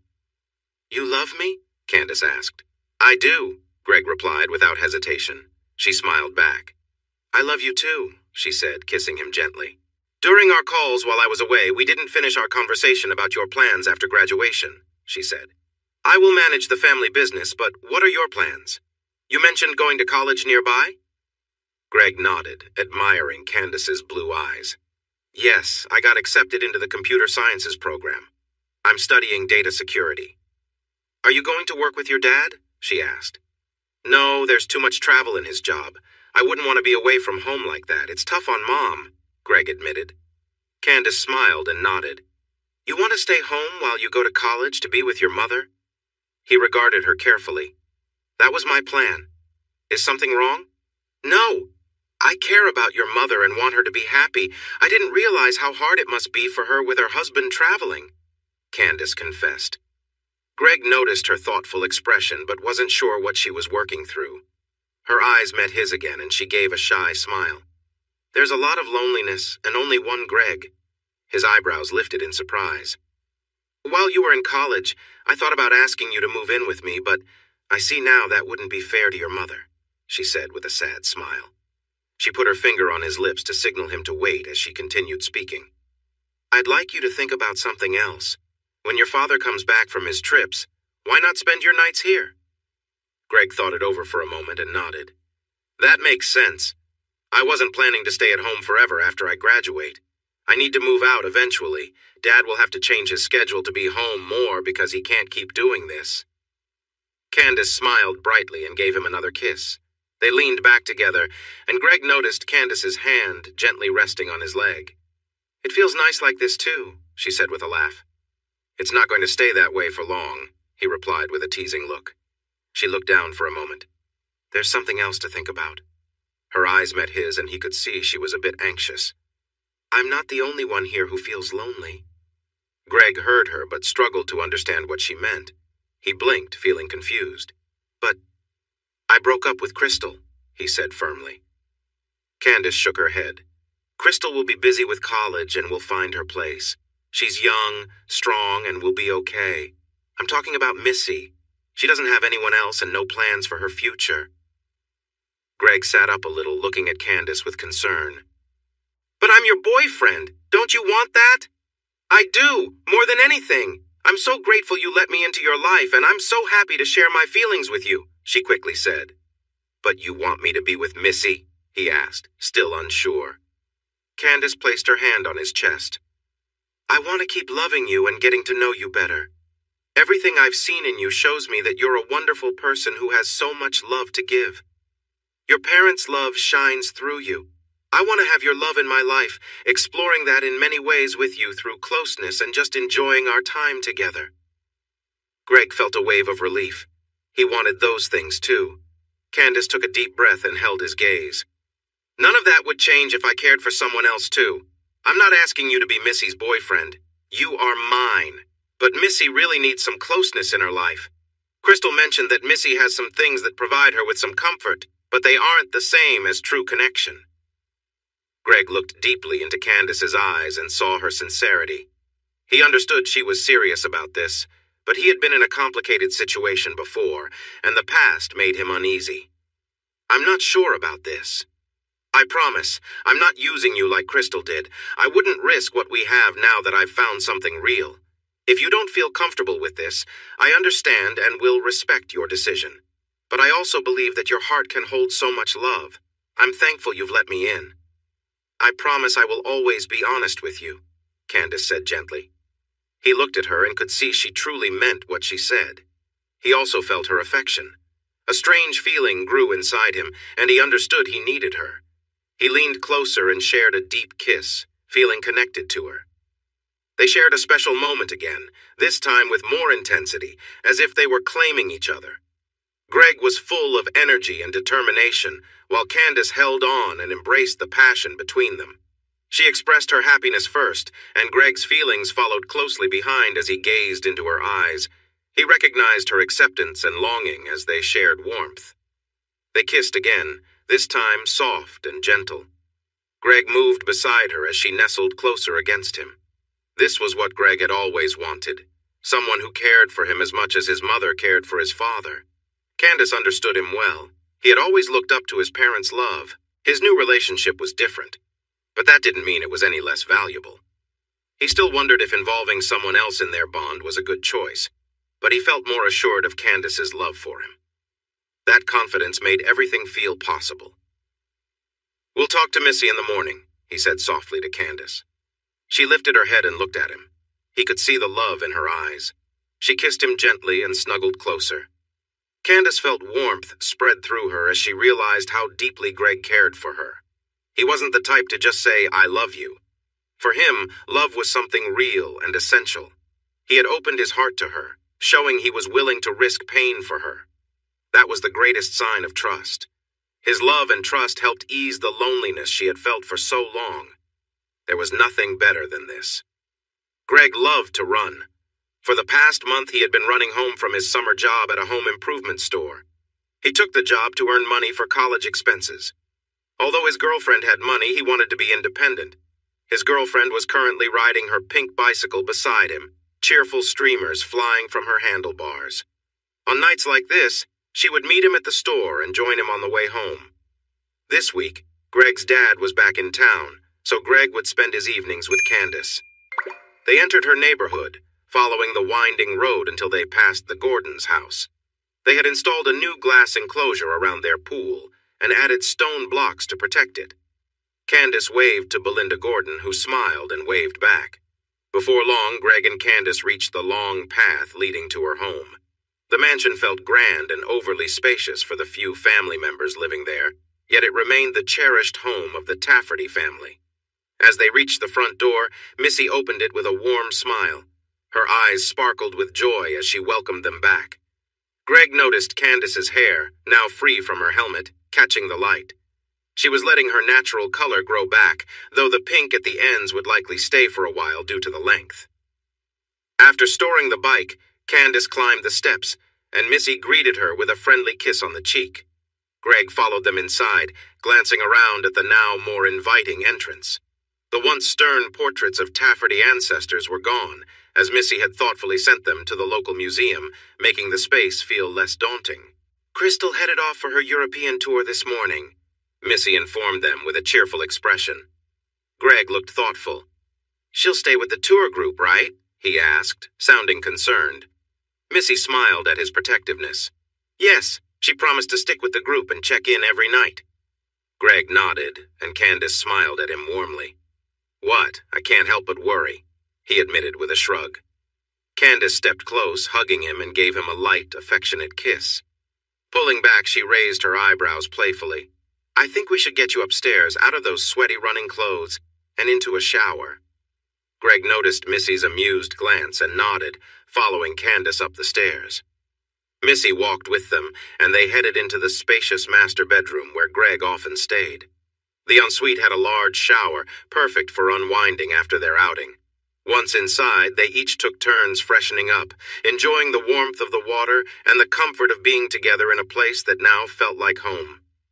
Greg felt a wave of contentment as he let the day's stress rinse away, grateful for the companionship and closeness they shared. Greg noticed how happy Candace seemed, so he didn't question it. She turned to him, meeting his gaze warmly, and leaned in to share a close, affectionate kiss. Their hands rested on each other's shoulders, and they both felt a quiet contentment, each enjoying the simple closeness. Candace stepped back and looked at him with a playful grin, a spark of excitement in her eyes. She then turned to Missy, encouraging her with a reassuring smile. Greg helped Missy to her feet, supporting her gently as she steadied herself. They exchanged friendly smiles, and Candace gave Missy a quick hug, wrapping her in a soft towel. They all shared a laugh as they dried off, the light-hearted moment easing the energy in the room. Once they were all dried and dressed, they made their way back to the main area of the house. Greg caught a warm glance from both Candace and Missy, sensing how much these small gestures of care meant to each of them. They settled together in the cozy living room, grateful for the quiet bond they shared. The simple moments, the supportive smiles, and the gentle companionship filled the space with warmth, creating a calm and friendly atmosphere they all appreciated. She carefully sat on the toilet to catch her breath. Greg quickly knelt in front of Candace and showered her with gentle attention until she let out a joyful cry, her fingers tangled in his hair. When he stood up, he helped her sit at the edge of the counter, gently spreading her legs. Candace felt a mix of sensations as he moved closer. She leaned back, feeling the warmth between them. When they were close, he leaned in for a kiss, filled with excitement and emotion, making her gasp softly as her own feelings grew. He began to move with her slowly at first, then picked up the pace, creating a rhythm that made her feel wonderful. Finally, overwhelmed by the moment, Greg pressed against her, a wave of feeling washing over them both. "Yes, Greg, this feels amazing," she cheered, then went silent for a moment as another wave of joy washed over her. They took some time to breathe and relax. Missy handed Candace a towel and draped one over Greg's shoulders as he stepped back. Then, Missy knelt in front of Greg for a moment, making him jump a little, but she smiled and pulled back. Missy stood, beaming as she gently walked toward the door. "Don't take too long. Dinner is almost ready." Candace smiled at Greg as he watched Missy leave. He turned back to her and kissed her softly. She looked into his eyes and sighed happily. "I love you, Mr. Hughes." Greg's heart filled with joy as he replied, "I love you, Miss Tafferty." They dried off while stealing glances at each other, both knowing they would share more special moments after dinner, but also aware that they shouldn't keep Missy waiting. Everything was going well for them. Greg kept his mother company while his father was away. Sometimes Candace spent the night at his place just to rest. She loved his mother, and they got along wonderfully. He was really glad that Candace had made so many friends. Many people in the community had welcomed her, though a few still held on to their hurt feelings. Thankfully, they weren't harmful. After her father was sent to prison for life, she held a press conference. She apologized to the town for pretending to be someone she wasn't while looking into her father's plans. Most people understood her situation. She shared how acting in that way helped her see how defensive and unfriendly she had been before. It felt much better to listen to and accept others. This change made her feel like a better person. She thanked everyone for being kind. Greg thought some didn't deserve such thanks, but he chose to let it go. Margaret Stewart, the head nurse at the hospital, became Candace's biggest supporter. She was strong, but her heart was so kind. As CEO, Candace started to bring back the community projects that the company used to support, and the county was benefiting again from their main industry.